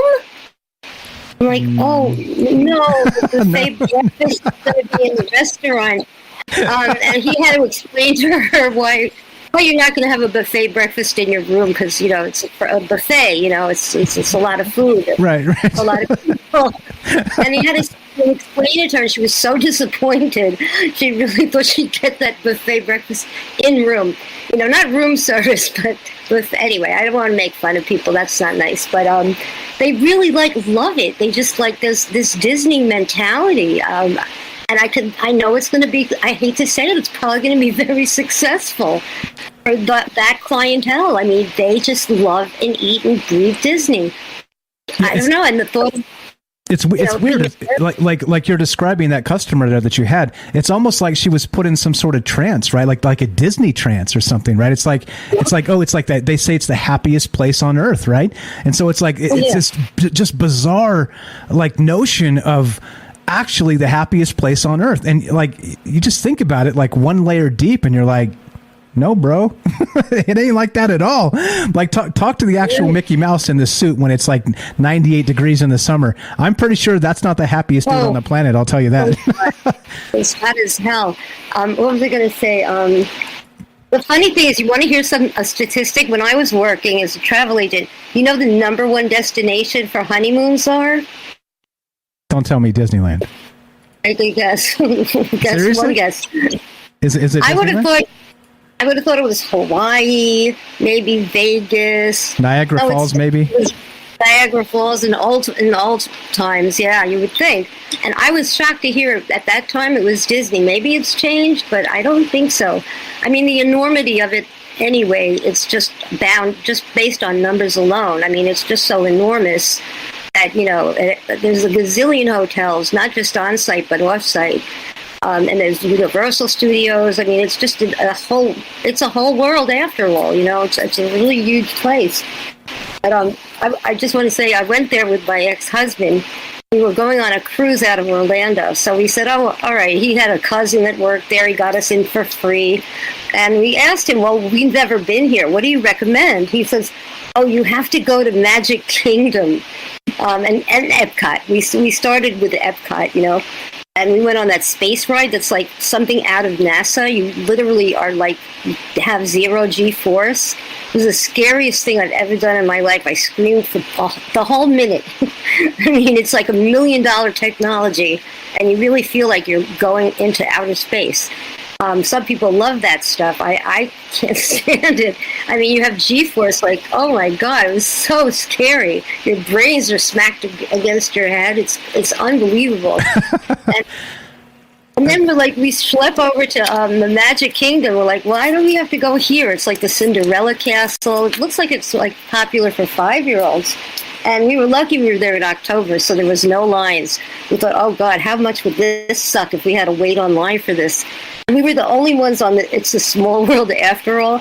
I think like when I go to hell, I'm going to be on that ride for eternity. Exactly. That's where I'm going to be. Exactly. You know? That's the craziest part, right? When I moved to Vegas, I told everybody, it's kind of cool, right? Like you're right there, and it's kind of like Disneyland, but for adults, right? It's just like, but not really, but kind of, right? And we don't spend any time down there. When you live here, you don't, or you're broke, right?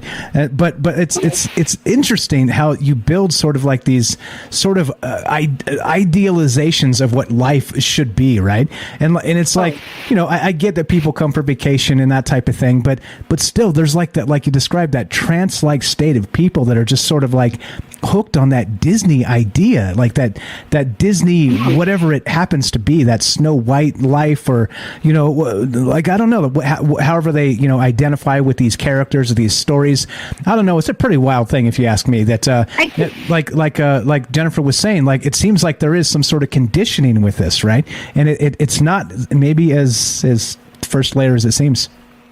They really please the families. I got to tell you, when you have a child, I think when you have a small child that goes there for the first time, and they're so prepped up for it. If they watch the Disney Channel, like we swore if we ever had kids, we would put those parental guides on the Disney Channel, and our children would never know what a Mickey Mouse was. You know, we would definitely like keep that from them. You know, when they grew up, they might hold it against us, but they would never know about Disney. But once you take a kid there and you see it through their eyes, I guess the parents are just see the children. You know, they're conditioned because they watch the Disney Channel. They love Mickey. It's all about Mickey Mouse and Minnie Mouse and Cinderella, and they're just like, they just love it. They're so enthusiastic. I mean, it's almost like a brainwash. So once they see their kids happy, they're like, oh no, I guess we're going to go back there again, you know, and they just see their kids happy and they have a good time. If your kids are happy, you're happy, I suppose, you know? Exactly. Daryl, we got to go end of the radio hour here. Do you want to hang on for a third hour? Sure. Okay, hang tight. Please mute. I'll be right back to get you. All right, that's Daryl in New York. She's got a YouTube channel. Check it out. She sings in English and French. Scroll down. Link is in the description. Thank you for the phone call. All right, look, I don't know. I don't have the answers here. This is Disney Storyliving, whatever this means. I do know it seems very double standard, right? And I'm not saying there shouldn't be things, luxurious things in the world, because that's just dystopian in its own right, me making that claim. So I'm not saying that, right? But what I am saying is carving out the middle of the California desert to add a phony lagoon and then charge people to come watch how rich people live seems pretty sick to me. That's what I'm saying. What do you think? It doesn't matter what I think. If you love the show, please spread the word. That's how you can help us out. That's the most basic thing. If you're listening to us on the Fringe FM, stay tuned for Joe Roop Lighting the Void. If you're listening to us on any other platform, that would be streaming or the podcast feed, stay tuned for a third hour of Troubled Minds. And as it goes, like I said, I'm not an arbiter of truth in any capacity. Make sure you go check. All my sources are linked. Go read up on it. See what if I'm talking about checks out, because you can't trust anybody anymore. Thanks for listening. It goes like this: be sure, be strong, be true. Thanks for listening. From our Troubled Minds to yours, have a great night.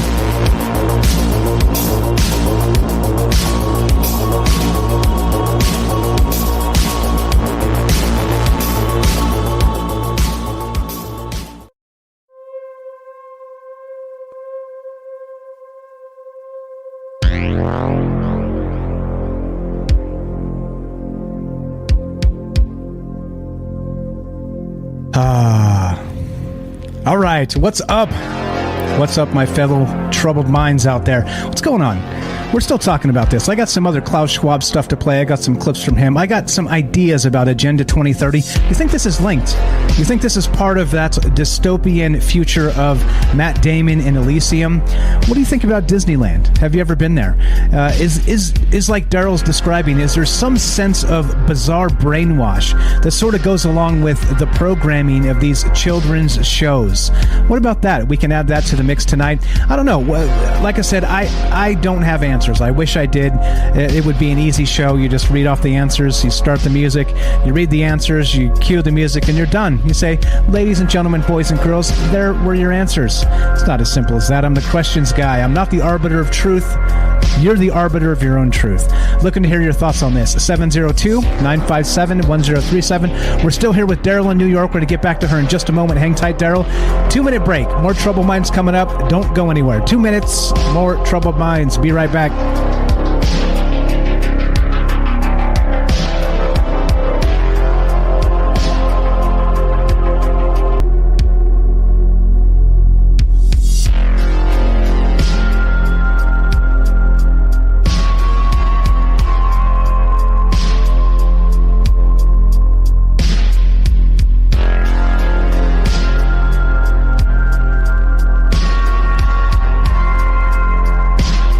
Right, welcome back to Troubled Minds. I'm your host, Michael Strange, and we are streaming on Rockfan, YouTube, D-Live, and Twitter.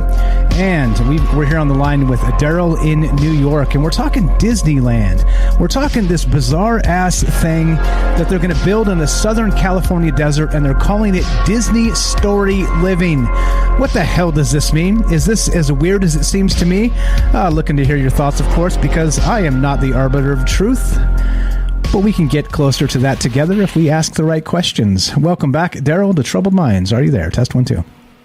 I'm still here. Right on. No, I can see why, there's going to be something for everybody, because Disney's not just about the parks. They have golf, they have tennis, they have spas, they have really good dining, they have night entertainment.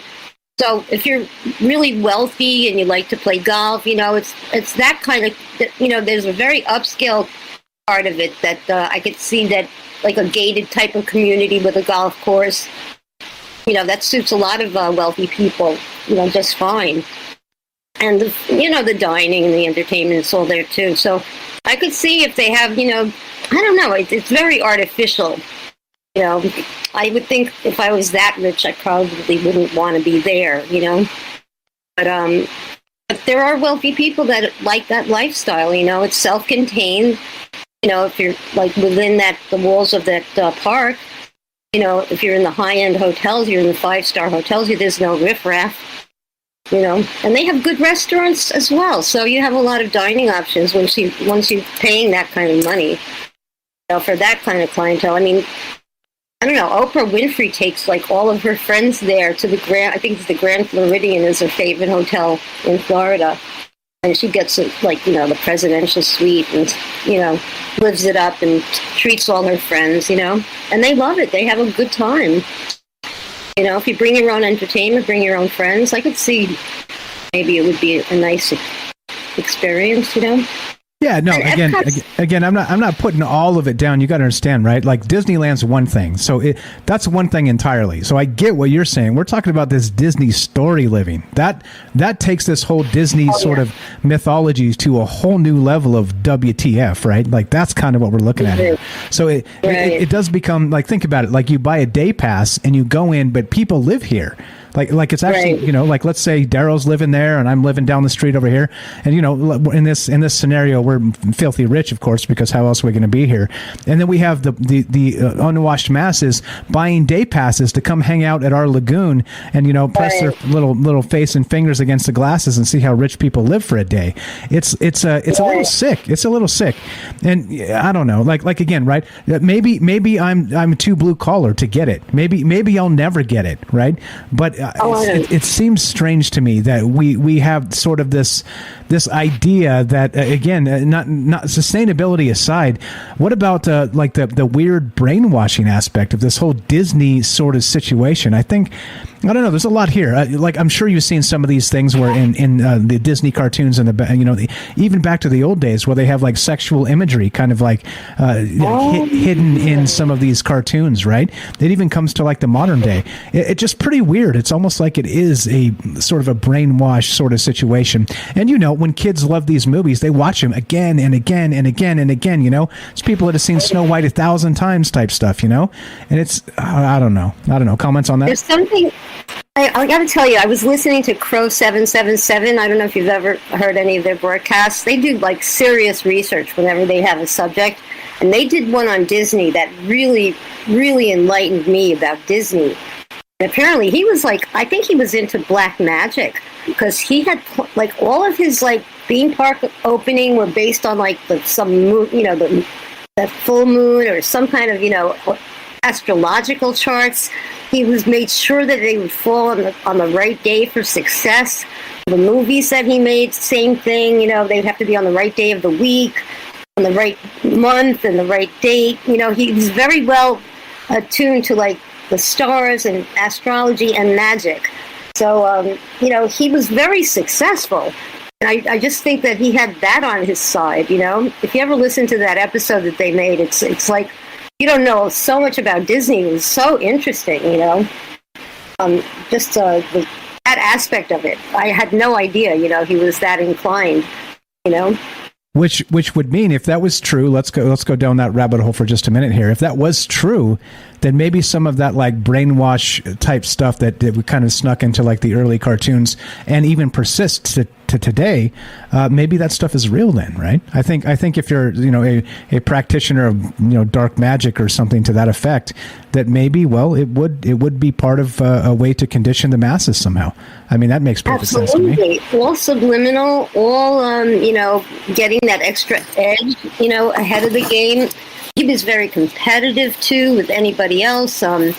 He would just like open his park on the right day and try to outpark, his competitors, because there was competition, I guess, I don't know, with Universal Studios, but that was later in the game, but definitely I think a lot of his stuff was very deliberate and subliminal even, the subliminal sex, and that was very subliminal, that stuff, So yeah, I think he had some kind of one foot in that dark corner, Yeah, like they say, right? Once you become filthy rich, that's what happens. You become like a dark magic pervert, right? That's what happens. It's like the first thing to happen. Sounds like it. It's like the initiation of like your first billion. They're like, congratulations. Here's your sorcerer's book, and here's how to be I'm going to stop there. But okay, you get the idea. I mean, no, you're right. It seems sick, doesn't it? All that money just creates so much evil. I mean, it really lends itself to becoming, dark. I guess, you just don't appreciate, like, look at people that became successful too soon, that they, some of them are, they don't live to past 27 or something. They go into a dark part of the, the success is too much for them. That wealth is like, just creates a lot of evil things, What do they have, too much time on their hands? It's like the mad scientist, There's just, does that lead to, money is the root of all evil, they say, right? Yeah, definitely. I think that's what we're talking about. Here's your first, congratulations, you made your first billion. Here's your sorcerer's book, your dark robe, and here's the secret societies. You got to knock this way at this particular time at the witching hour, and we'll let you in. Yeah, crazy stuff. We got another phone call, Daryl. We got to go.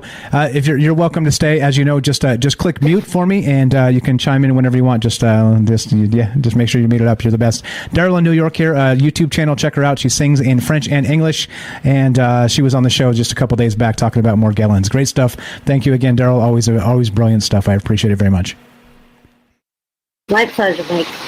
Thank you. All right, let's go. We're still taking your phone calls, guys. We're here with Daryl. We're talking about this Disney Storyliving. What is this about? Again, what do you know about Disney? What about some of that dark magic stuff? Do you think he was into that? Does it play into maybe the idea that once you put some of this subliminal messaging in these cartoons, are we conditioning generations of people based on that alone? You tell me. I don't know. 702-957-1037. That's 702-957-1037, and we'll put you on the show. Just please don't say anything that'll get the YouTube channel taken down. Appreciate that very much. Let's go to Joseph in Iowa. Go right ahead, my friend. You're on Troubled Minds. No, I don't know. This probably won't get the YouTube channel taken down. Okay. Thank you. Appreciate that. I don't know, though. Now, I think, like, there's a big theme park in my town, and it's based on a group of brothers who own, like, huge businesses, like, not businesses, they're like companies.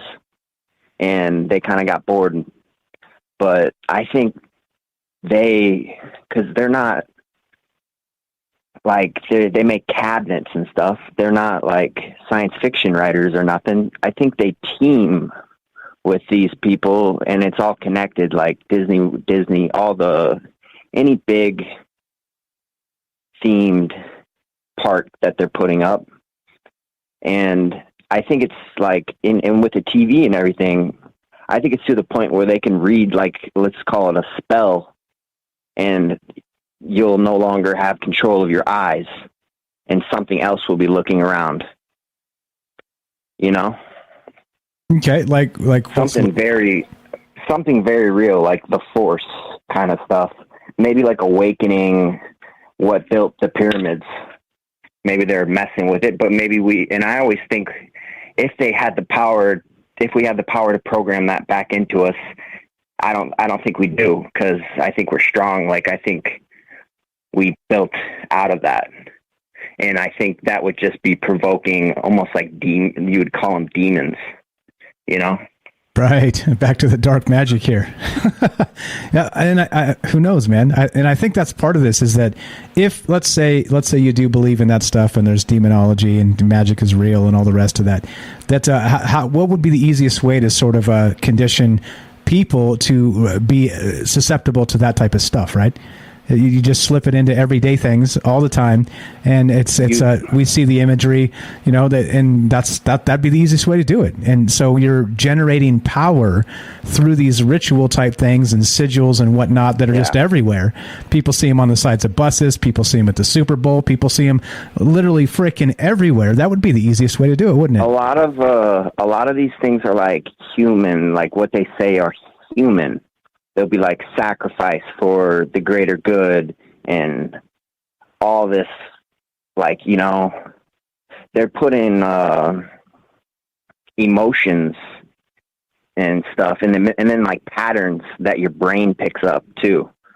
And who knows, like, how accurate they can get those patterns to, like, or when or what those patterns come from, but they're putting symbols and patterns and mixing it with audio, and they're basically, that's how I see it, is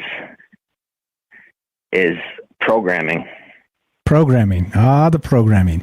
And even if you don't believe in ritual, witchcraft, or demonology, or magic, or anything in that, literally anything in that realm, obviously and clearly, brainwashing is, like I say in the news show, repetition. It is the most basic form of brainwashing. And so even if you don't believe in this magic, the sigils, and the ritual, and all the rest of this stuff, it is, at its most basic, it is at least brainwashing. So there's definitely some nefarious shenanigans going on here, right? I think it would be scary to move around like an ant, you know? Like, because ants clearly don't have free will. You don't see an ant going to the ledge to get a view, you know? They're on a mission, you know, but I think they're in there, though. They could be in there. They could be like us, but they're controlled by something, and that's that queen. And I think we can easily spark that in ourselves, you know, and make but I don't know what that would do. Would that give control to, like, the lizards? If they're like, there's a subconscious, you know, reality with, like, technology that could be something like that. I don't know. Yeah, it's impossible to say, like I said. And until we make our first billion and get our Sorcerer's book, then, we won't know, will we? You're the best, Joseph. Appreciate the call. What else you got for us, my man? Yeah. That's basically, I have that theory based off this Egyptian theme park I went to. And I just went, and I kind of was freaking out. It started at a Zoltar machine. Like, it was like the Zoltar machine was like sentient in that place. I've been to many Zoltar machines. You know what that is? Yeah, it's like the fortune teller thing, right? Yeah, but this one was like just different. It was like there was a person in it. Maybe it was that. Maybe there was just some guy in an office somewhere controlling it.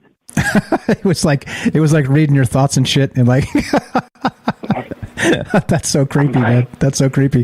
It's like the plastic guy, right? It's totally like the plastic guy, like not moving but sits there all creepy looking, but he's supposedly telling you your fortune or whatever. It's like tomfoolery. That is what I call it. It's like tomfoolery.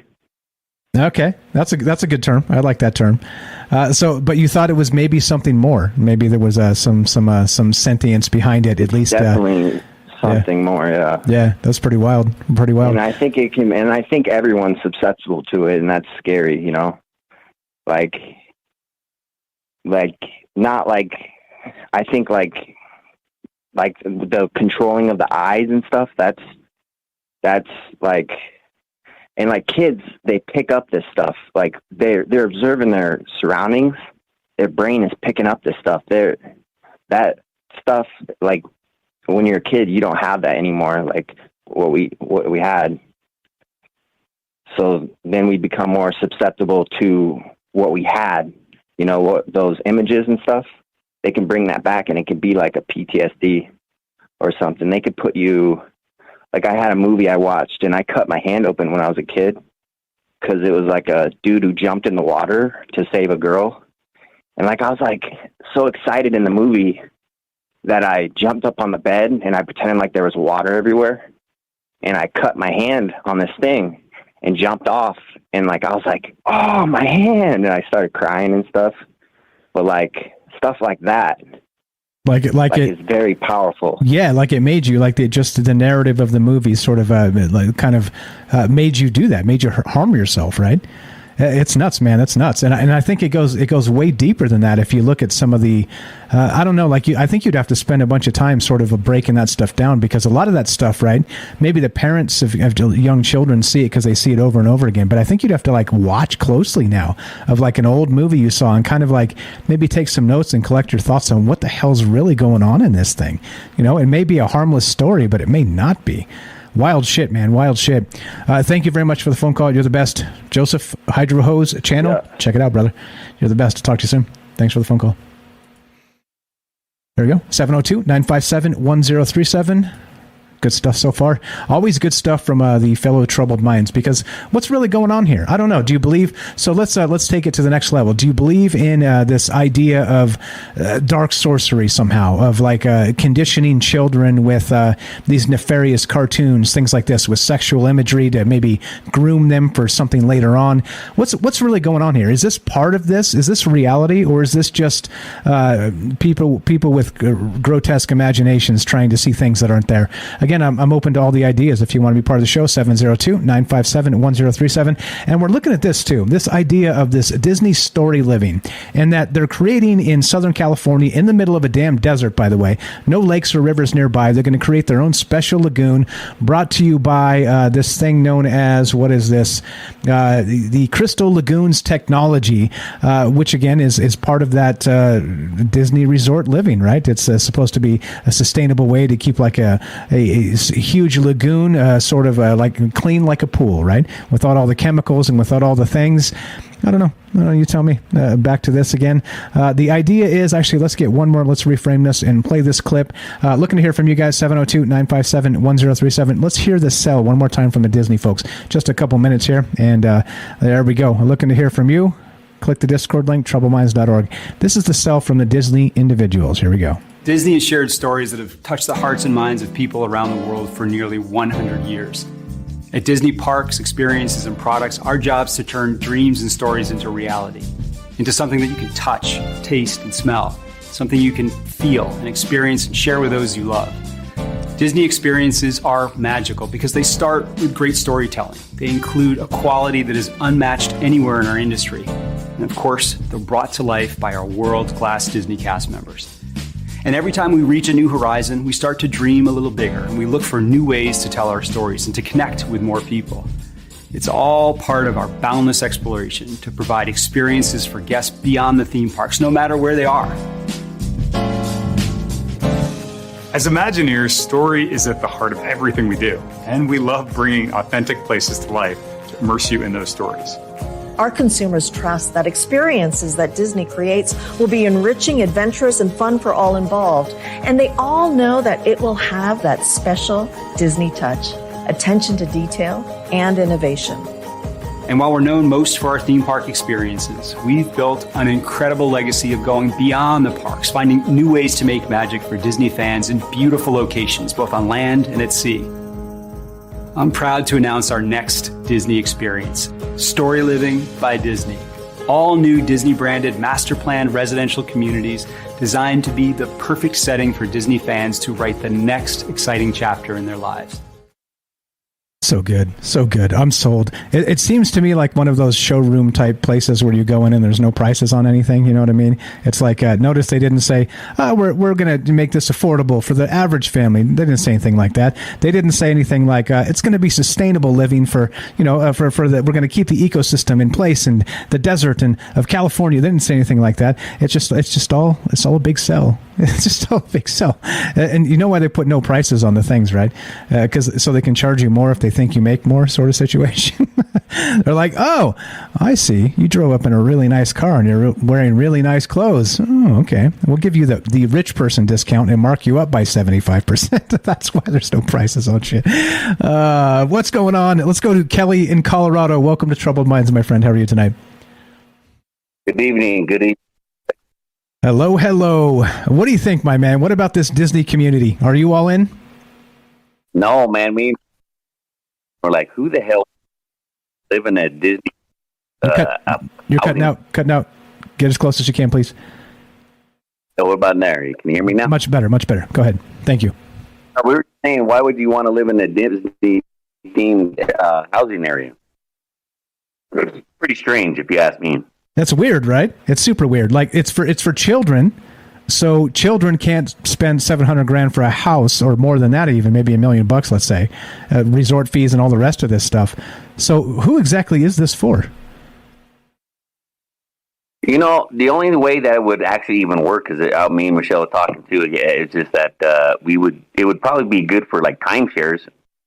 You know, people wanted to like take vacations and do something like that, but to live there all the time and have Mickey Mouse driving around and waking you up in the morning, that's kind of, but you know what? Some people, if they got the money and tired of this reality, they want something, based on what they want. And if they can afford it, that's what they're going to do. I don't know, man. There's still some crazy people out there. So, I wouldn't say crazy. I don't want to be too rude, but on a different wavelength, their vibration is something else. I don't know, man. Yeah, for sure. For me, Go ahead. I would think, like with Disney, I just want to get in that real quick, because Disney, the only thing I have to say with that is kind of strange. For me, I'm going to say this is that, he was together with the guy who made all the rockets. What was his name? Brain fart. That took us to the moon on the rockets. Who? Not Parsons? Who are we talking about?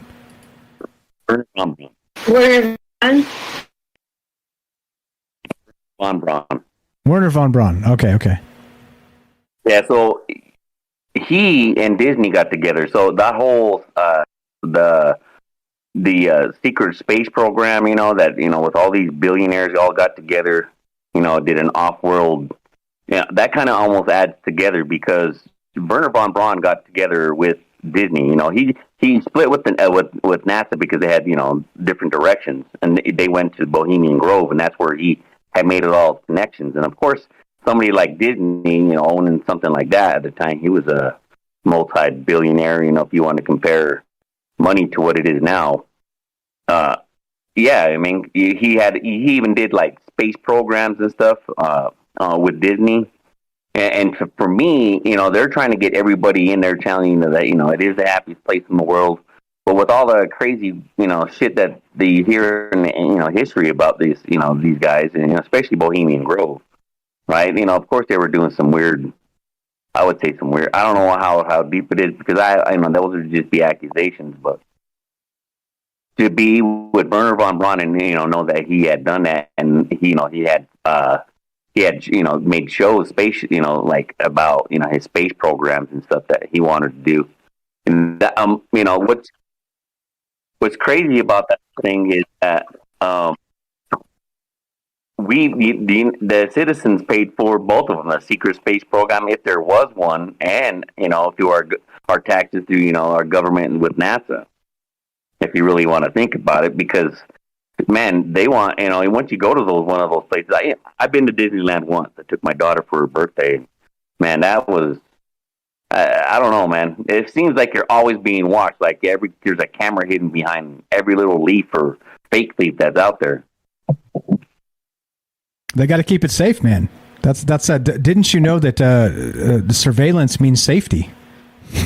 that's what it means. Well, there is a lot of strange, people out there that you'd have to watch kids, but that's for sure. I understand it. Some aspect, but man, and you are visiting their entertainment center and all that, which is, you would need that, because nowadays you would think about it, that everybody's trying to sue somebody for something. I mean, if you have videotape evidence of all that, especially a park that big, and all the rides, that's just asking for lawsuits. So I can understand that in that aspect, but I don't know, man. There's something fishy about that whole guy and that situation with Disney. Yeah, that's weird. Have you heard some of that stuff with Disney? Do you think he was like some sort of dark sorcerer or something like that? I don't know about that much, but I know that he was probably a Freemason, what I mean? Because, again, there's connection with Bohemian Grove, and, they all had that, they worship Morlock, which was, they had two different shapes. One was like the owl. All right, and they did some crazy shit out there, and all these so-called people want to call elite, but just people with money, right? And they can do whatever the hell they want, or they think they can, and you get all these people together, and they're doing some weird rituals out there, man, and that's just strange, what I mean? And if you're doing that, and you're, I don't know, there's a lot of stories, behind like with Disney, especially the time frames around then, the UFOs, there's even, that he had aspects, he had access to some of that stuff. It depends, if he had money, because those people with money, was, again, that's just nowadays is, that you want something done, you have to pay for a bill to be passed, so. Yeah, man, I think there's something strange going on, man. It's not that, because obviously Disney already showed its hand anyway, with all these weird pornographic things that are on their videos, Little Mermaid. I mean, it's all throughout their even their old clips, It's pretty crazy to really think about it. Yeah, kind of like Fight Club, right? Where he was like working at the movie theater and like splicing in like one frame of like a pornographic movie into like that's what Disney's doing, but they're drawing it in. Like somebody drew that penis that's in the Little Mermaid. You know what I mean? It's like it's not an accident. That's not a damn accident. I mean, there's even more than that. I mean, you can go on, YouTube. I don't know if they still have it up, but like back in the day before they started deleting all these videos, man, there's some crazy shit out there that Disney's got. I mean, there's like almost every cartoon has got some crazy shit in it. You just got to slow it down. It's all subliminal. Yeah, but man, But think of it in frame by frame. Somebody drew that still frame of whatever bullshit shenanigans. Like somebody actually did that, and that's what I'm saying. Like either it's like some dark senses of humor, or there's something going on, right? There's some heat. There's something in the dark, in the dark somewhere. I think just crawling around out there. But yeah, I just want to make those connections because Bohemian Grove, Disney, and the man. It's crazy to think that. I mean, cutting out again, but it's electronic this time. Give it a sec. Sorry, Kelly. We always got issues with your line. Try again. I don't know, man. It's probably my phone. I need to probably update the thing. Better. Much better. Yeah, what else you got for us, my man? No, that's it. That's all I wanted to give a call and meet Jack. Because, there's some stuff that we need to... If you ever go down that rabbit hole, it's one that it gets pretty fucked up, man. I'll just put it that way. It's just not right. Yeah, it like somebody said in the chat over on Rockfin, like I think Tam Bam said it. It reminds me of Epstein Island. So, right? So there's your dark rabbit hole right there, right? All right. So yeah, I don't know, man. If people want to spend their money to do that, it's pretty crazy. But there's a lot of shit that comes with it when you're just be cautious, I guess. But hey, I mean, you wouldn't see me in there. Same here. We're going somewhere else, man. Forget that. Absolutely. Appreciate it, Kelly. You're the best. Tell Michelle we said hi. Thanks for listening. Thanks for hanging out with us, bro. All right. Thanks a lot, man. You too. All right. Still taking your calls. What do you think? 702-957-1037. What do you think about this Disney as a dark sorcerer? What do you think about this maybe pornographic imagery that they've drawn into these cartoons that have a legacy? It's not like a one-time thing. It's like you can point this stuff out for years and years and years, decades and decades. Do you think there's something to this? Or what do you think about this idea of this Disney story living and this draconian sort of HOA situation, which they've already tried? We talked about this with this Celebration Florida, where they have this draconian sort of HOA that can take your dog for barking too much, right? This type of stuff, right? It doesn't seem like fun to me, where everything has to be just so, or you're not allowed to be an individual. You're not allowed to be anything different than a Stepford wife, right? Or anything different than Pleasantville or something like this, right? It brings to mind also there was an X-Files episode where they had like this draconian HOA. You guys remember that? And people kept disappearing. And in this X-Files episode, Mulder and Scully, they interjected them as a couple to live in this, like they were buying a house or moving in or renting or something, into this HOA to investigate why people were disappearing because it was under suspicious circumstances. Turns out that there's actually, because it's the X-Files, of course, that there's a monster. There's a monster, like sort of all the garbage and like terrible things that are cleared off of the HOA property and in houses and areas become this like trash monster that kind of lives underground and like attacks people that go outside of the bounds of the HOA. So I don't know. What do you guys think? 702-957-1037. Comments on that, Daryl? If you're still there. If not, that's cool. I'm going to play this other clip. Okay. Yeah. Go right ahead. Oh, I'm sorry. I was just trying to remember what he was mentioning. That's okay. I'm drawing a blank right now. Just give me a minute. That's okay. Take your time. That's cool. Okay. I'm going to play one more clip here as we sell this to the masses of the Disney stuff. Collect your thoughts. We'll get back to you in just a sec. This is, again, the Disney folks trying to sell us through their PR shenanigans why we want to live in their Disney storytelling community. Here we go. Part 2, Disney action. And some neighborhoods will be planned for residents ages 55 and over. Storyliving by Disney allows us to leverage what we do best: world-class service, legendary storytelling, and creativity. This exciting new venture will enhance, extend, and strengthen the Disney brand by allowing us to bring the magic of Disney to places you may never have expected. These vibrant communities will be infused with Disney placemaking. Picture an energetic community with the warmth and charm of a small town and the beauty of a resort. A place that entices inspiration and makes every moment more memorable than the last. A story living by Disney community is something truly special. We're exploring a variety of locations in the U.S. for our Story Living by Disney communities. And while each site will have core Disney DNA, each will also have a very distinct personality, drawing inspiration from the local landscape, from the history, and the culture. I'm standing here in the community of Rancho Mirage, just outside of Palm Springs, California. And I'm excited to announce that our first Story Living by Disney community will be located right here, not far from the area where our founder, Walt Disney, once lived. That's amazing. Out there in the desert. Like I said, I encourage you to watch that video because it's super hilarious. He's literally standing out there in the middle of no fucking where. It's like Dust Bowl. Like, well, we're going to turn this into a resort with a lagoon. You're like, oh shit, this is super hot. Funny comment from Tim in the chat here says, if you sign up for Disney Plus as a resident, you only pay $6.66 a month.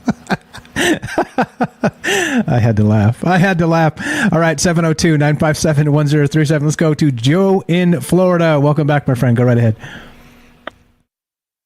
Hey, when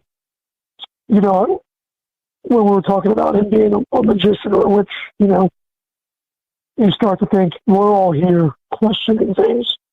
I don't think a lot of us that are listening, we call it on the show, all your listeners, like you said, maybe Juice, we have a tendency to question things. But you notice that there's people throughout life that have blind faith or blind belief. If you do watch a lot of videos about Walt in the 60s, he seemed like a big child. But, it's my opinion, but they had blind faith, like Von Braun with the Rocket. Blind faith and belief, whether that's witchcraft or manifestation, by all means. He created that vision out of a swamp in Orlando. But getting back to something else that I didn't really say in the beginning, the last time we had gone to Disney, my wife had gotten tickets, and you're in line and scrambling, and you get your kids. At least we have our kids. Everybody else was adults, you feel like. And they tell you, hey, for an extra like $50, you could get a second day for free. A second stay, a second day at Disney for free. So we did it, and it was so quick. Maybe either my wife didn't pay attention, which could have been, and the woman behind the ticket counter maybe didn't make it known. But we bought these tickets, and when we went to go use them at a later date, and we showed up to Disney, they were blackout dates, and we showed up on a blackout date. So we got refused to be let into the park. And we had to speak to the customer liaison. She came out, and Hillary, my wife, she basically said, if you're not going to honor these tickets, we'll go on Facebook, we'll go on social media. And the minute she said that, my wife was given a card and a phone number. It was told that we would be leaving the property. And my wife, with tears in her eyes, now that I got to remember that, basically had to beg. We had to go back online, and we had to pay. Even though we had paid for a second day of tickets, but we weren't aware of the blackout dates. Probably my wife's fault, my fault. But also, if the person selling the tickets didn't make it clear, it was awful. So, if you could have just imagined that at the gates, how would it be in a community? Okay? I could tell you an example of the Villages, which is another community, a senior community here in Florida. And the golf people don't like the people that bowl, because the people that bowl are late night people. My wife was helping open up a nursing home up there, and there's cliques. And I could only imagine if there's subunits in a Disney community, like people that like this movie and people that like that movie. It's so dystopian, but there are people that run around in real life, and they're freaks and fanatics. So let them live that life if they want to live it behind closed doors. The subliminal messaging, by all means. But part of me thinks, I don't know that it was totally malicious, but when we're kids and we draw something on the wall, or when you take your calculator and you spell booby on your calculator. Right.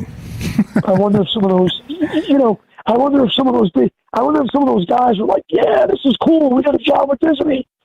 Some of the costumes that I built, I built the Stargate Anubis helmet years and years and years ago.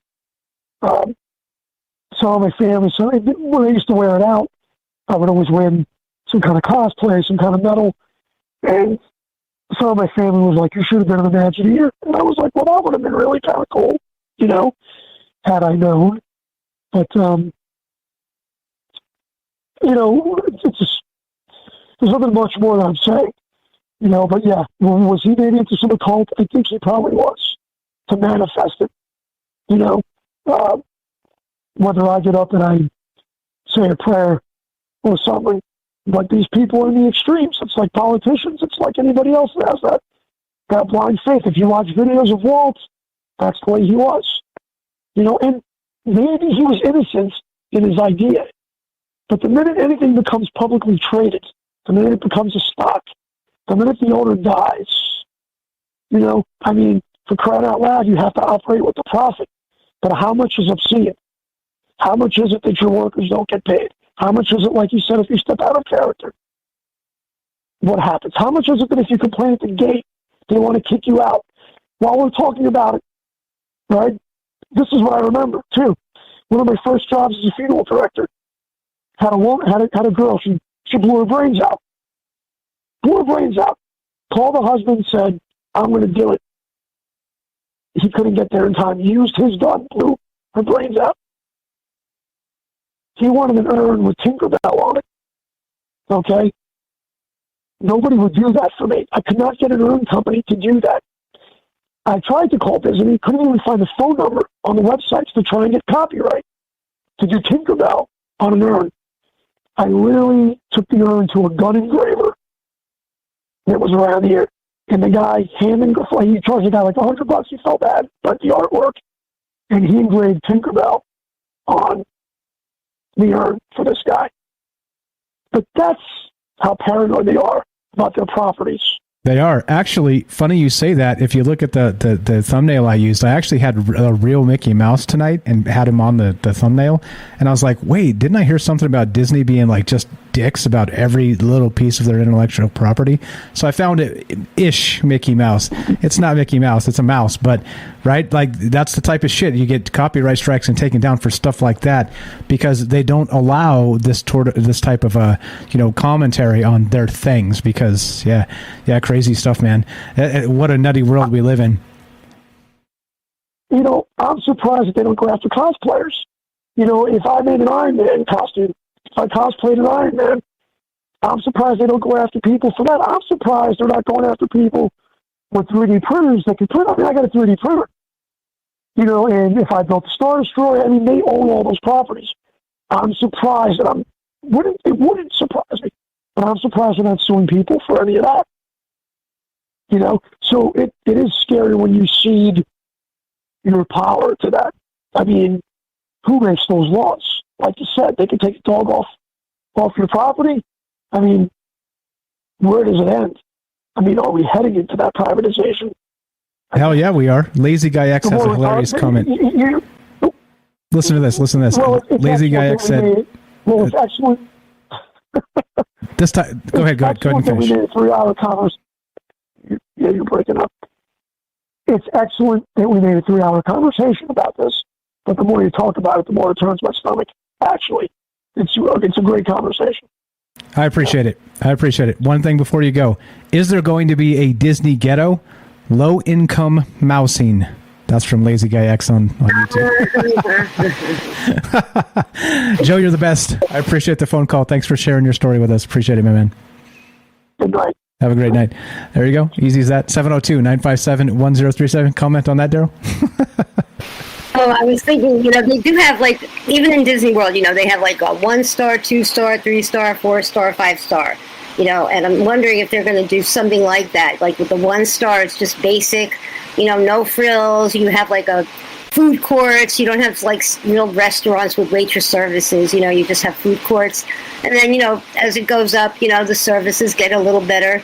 And then when you're in the deluxe hotel, everything suddenly is included. You have your unlimited Disney pass. You get to go to the front of the line. So I'm wondering, when you purchase your, whatever, timeshare or accommodations, do you get that option, or does it, it comes with your package, You get the all frills, you get entrance to the spa, you get entrance to the health club. and VIP, treatment, as well as, early entrance to the park in front of the line, stuff like that. Or, is it optional and can you remove it, and what's the deduction, and, is it fair, and is it worth it, is it a good value, is it a selling point? I don't know, I'm just saying. That's how they sell it, Yeah, definitely. There's a dine around plan, you get the breakfast, lunch, and dinner, just breakfast and dinner, and you can get to eat in all of the resorts, play in one, stay in all of them, stay in one, play in all of them. That only goes for the top level. When you stay in the bottom level, I think you're limited to 3 stars or less, something like that, Yeah, definitely. You're not allowed to. And have you heard of this? There's supposedly like these secret underground places in Disneyland, like these secret clubs, things like this. Have you heard of these before? No, I didn't hear about that. Night Stalker posted one a ways up here. I don't know if he's still out there, but if anybody knows anything about this, there's some sort of like, they say there's sort of like a secret underground at Disneyland, and it's sort of like the secret knock sort of situation where there's these Disney Club 33 is what he said, plus Ultra.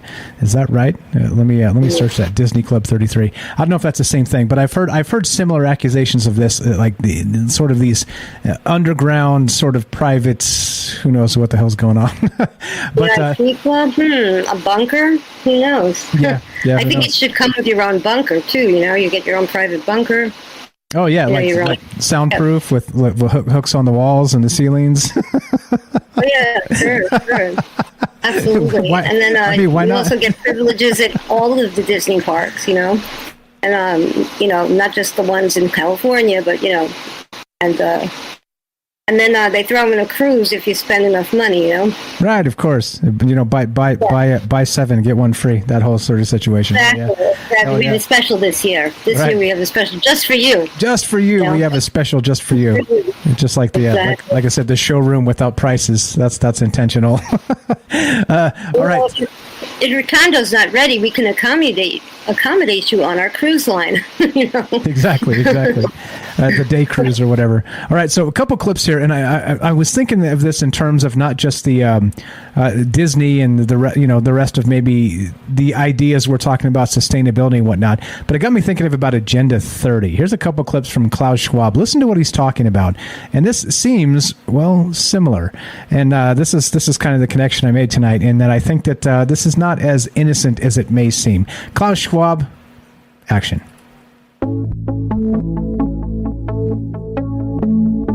The fourth industrial revolution will impact our lives completely. It will not only change how we communicate, how we produce, how we consume, it will change actually us, our own identity, and of course gives life to such policies and developments like smart traffic, smart government, smart cities. What we will see is that everything will be integrated into an ecosystem driven by big data and driven particularly by close cooperation also of governments with business, civil society. And this revolution will come at a breathtaking speed. It will be like a tsunami. And actually, it's not just a digital revolution. It's digital, of course, physical with nanotechnology, but it's also biological. And so 3 dimension provides a particular force to this revolution. You hear what this guy's saying? All right, I'm going to just burn through these. That's super short. Another like 1 minute clips. But listen to this guy. This is Klaus Schwab of the World Economic Forum, and he's describing our future. And not only that, think of what he's saying in terms of this Disney story living. All right, he's talking about nanotechnology. He's talking about merging, and not just the organic but the electronic. Right, this transhumanist bit. But listen, it continues. So not only is he starting there, and it kind of lines up with what this idea is. Listen, he continues, and this is chilling as we get to the end of this. So what the World Economic Forum is doing is to promote this public-private cooperation to master the fourth industrial revolution.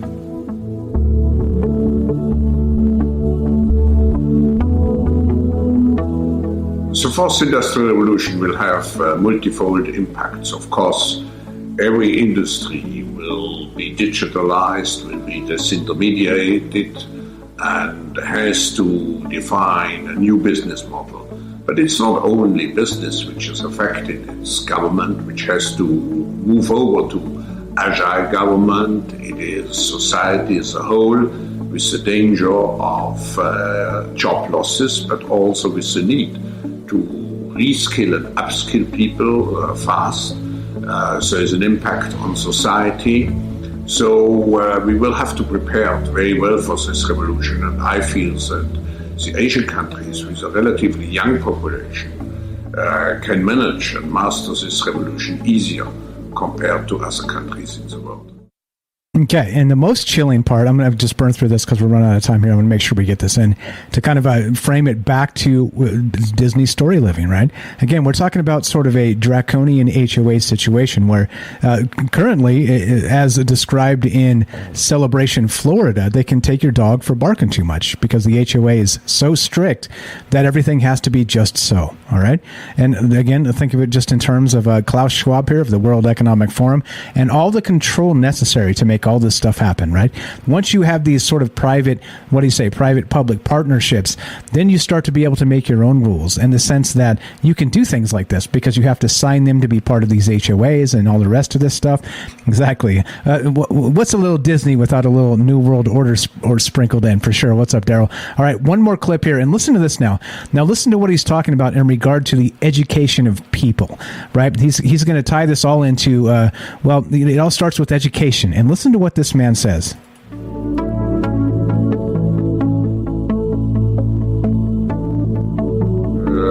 What is particularly important is the educational system. We have to change the educational system, which is still very much anchored even in the 19th century.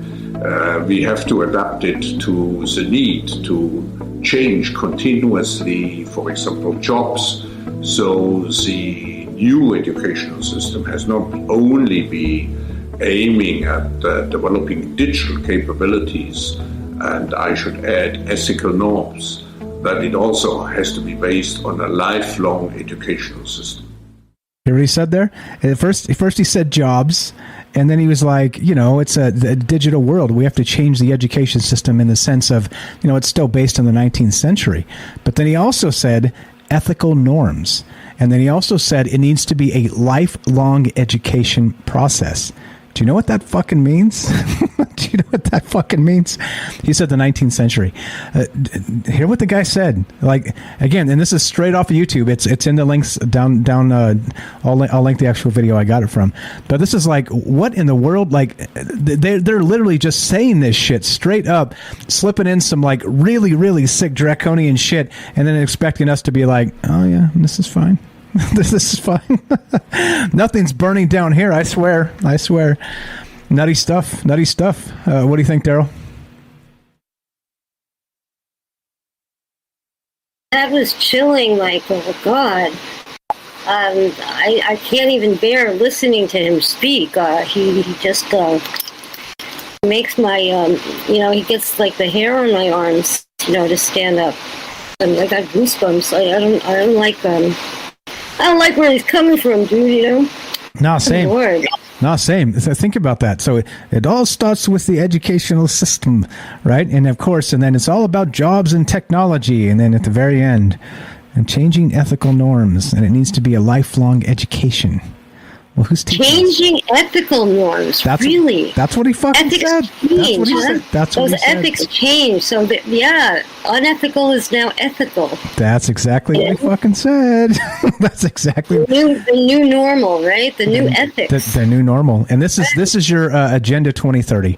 This is the type of shit that they just say out in the open, and they expect, right? Because they've never been challenged in their whole life because they're richer than God, right? I hate to pardon my blasphemy, but that's a term, richer than God. And that's how these people are. And nobody ever stands up to them because they can just fire you like that or pay you off like that or make you disappear like that.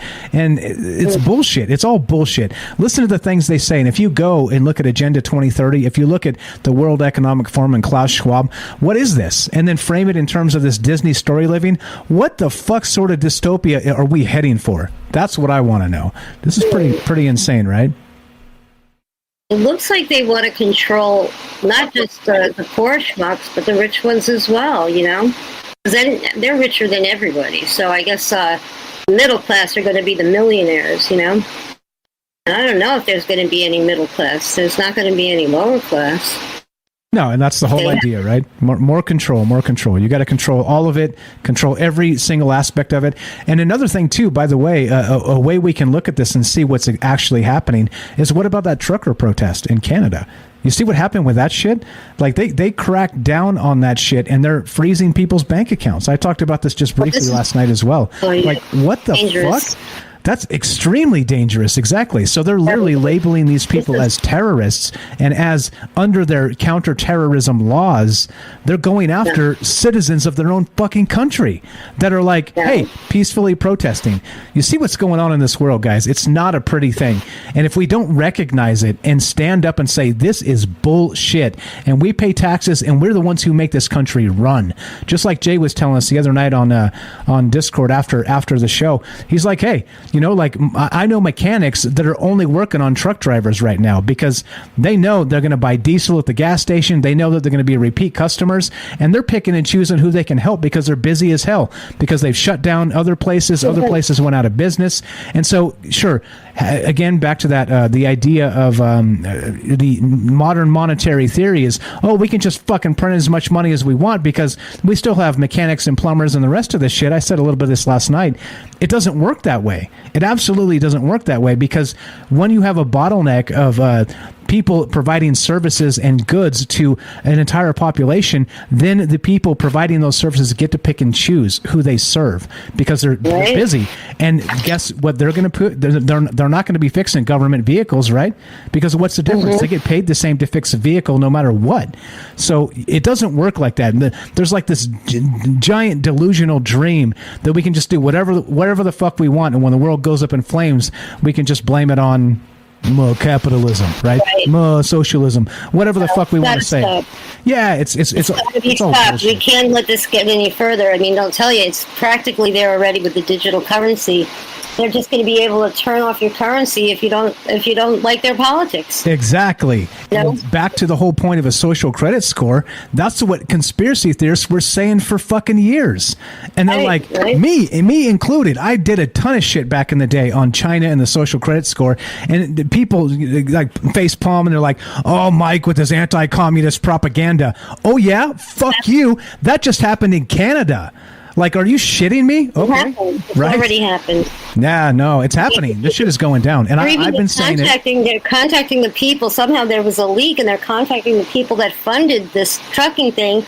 And there are journalists, I don't know if I can even call them journalists anymore, calling them and saying, why did you fund the truckers? Yeah. Tell me why you're funding. You know, they got your personal information. Everybody that donated $40 is getting phone calls from journalists to get a scoop or something. Or to dox them, or to make them seem like foolish people, or whatever, right? Or to take their statement out of context. Yeah, it's the way the press works anymore. They don't want the truth. They want enough information to slam you publicly, humiliate you, and then make you never want to donate again to a cause you believe in. I say fuck off. No, I'm not doing it. I am not playing that game. It's got to stop. Let's go back to a cash. We got to go back to a cash society. You know, no more digital anything. Because they're going to shut down money. Because they can shut down, and that's why they hate cash. That's why they hate Bitcoin. That's why they hate anything that they don't control. That's why they hate it. Because they can't. Oh yeah, you gotta believe it. Yeah, and that's what I'm saying. Again, like the conspiracy theorists. And remember, you guys got to remember, the only thing that left and right agree on, right, is number one, removing freedoms from the population, and number two, they agree that anybody who doesn't agree with the left and the right paradigms are conspiracy theorists. So basically, they hate all of us. They hate all of us, and that's the point. That's the point. There we go. Yeah. Yeah. Anyway, all right. We can wind this up. I've got a few minutes for you if you want to be part of the show. 702-957-1037. We're here with Daryl in New York, and we're just kicking it, talking about Disney and some of the implications of this modern economy and Klaus Schwab and the World Economic Forum. Is it all related? Is it all connected? It sure seems to be, if you ask me. And that's what's going on. That's what's going on. All right. So make sure we got anybody else here. Let's see. Robert says over on Rockfin, they tried to plant guns in a truck in a false flag attempt to justify defining these truckers as terrorists. I didn't hear that. I believe you, though. Just like, again, the war in Ukraine, right? War, right? Why? You know why? You know why we're beating the war drums? Because they want people thinking about that and not thinking about the trucker protest. That's what I think. They don't want us realizing, oh, by the way, if all the mechanics today stopped together in unison, guess what? It would be another chain in the economy that would break everything. What about the grocers? What if they stopped stocking groceries? What's up, Night Stalker, if you're out there listening? What if suddenly they all were like, fine, bring the trucks, we ain't going to stock the shelves? You see, like, you don't get that together we have control of this situation peacefully, right? We can put pressure on the system peacefully. It doesn't have to be guns. It doesn't have to be firing squads or lynchings, any of this shit. We can take this over peacefully. We just have to organize and say no more. There you go. There you go. Night Stalker says the grocers missed our chance. Not yet. At any time. Like, the second there's a little bit more of a shortage and you guys are like, fuck it, we ain't even going to stock anymore. Things change because guess what? People are starving. People can't get groceries. Then a larger subsection of the economy, and I say economy because the economy is the people, they stand up because they're like, no, we're not doing this anymore. And this is what I'm saying. There's power in people. There's, again, and think how powerful this is. I'm me, you're you, but together we're us. And it makes a gigantic difference to everything. So there you go. There's my thoughts for the night. I don't know. Regarding Disney, Black Sorcerer, I don't know. But yeah, what do you think? Let's get the hell out of here, Daryl. You said it, Michael. You said it. We can change the world, and the time is now. The time is always now. The time is always now. Exactly. And yeah, I think that's what this is always about. So again, thanks again for hanging out with us. Again, the most important thing here is spending your time and energy with us, with what we're talking about, with what we're thinking about. I know I'm all over the place talking about cosmic spiders one night and Disneyland the next night, but that's part of what this is. This world is a complicated place, and it's not as simple as just war in Ukraine because the media tells us so, right? Come on now. Don't get me started on the media. But yeah, so we're going to get out of here, and you guys know the drill. If you want to help the show, please just spread the word. That's that's how we bypass the algorithms, right?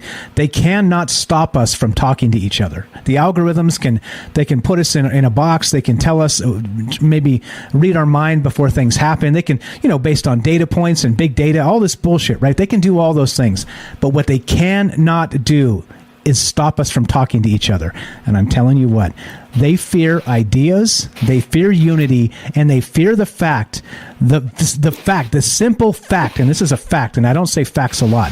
The simple fact is this: if we stand up together peacefully, we can demand change and get it. And that's that. Let's go.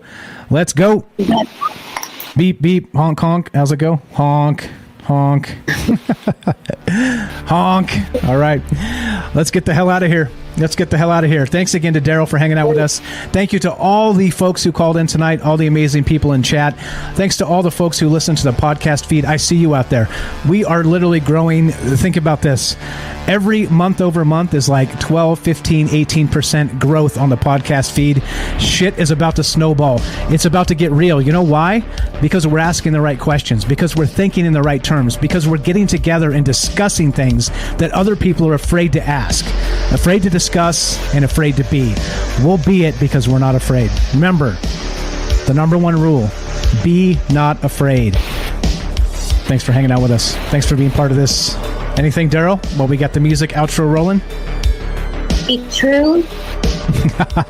All right, hold on. It goes like this: be sure, be strong, be true. Let's do this. Let's do a tandem. I'm going to say the first part. You say the middle part.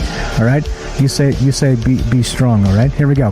It goes a little something like this as we finish. Be sure. Be strong. Be true. Thank you for listening. From our troubled minds to yours, have a great night. We'll be back tomorrow night at 7 p.m. Pacific for more. Like I said, they can't keep us from talking to each other, all right? They cannot do it. It's how we bypass the algorithms. It's how we spread the word. In the old days, they called it grassroots. Guess what? It still works. It still works. There's a fringe, silent minority out there that they're calling a minority, but it's not a minority. It's us. It's a majority. Thanks again for hanging out. Thanks for being part of this. Thanks for dealing with my crazy topics that go all over the damn place.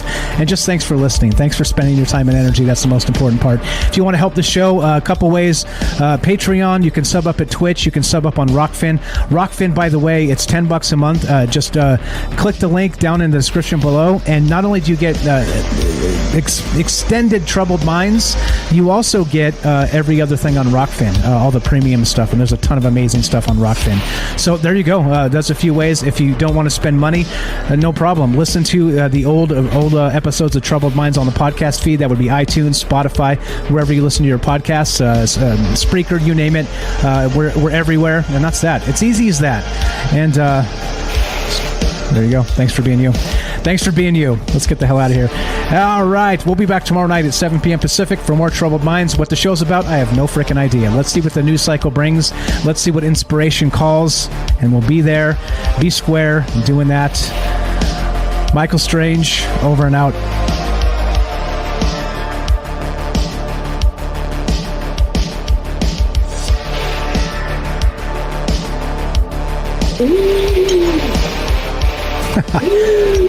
Oh!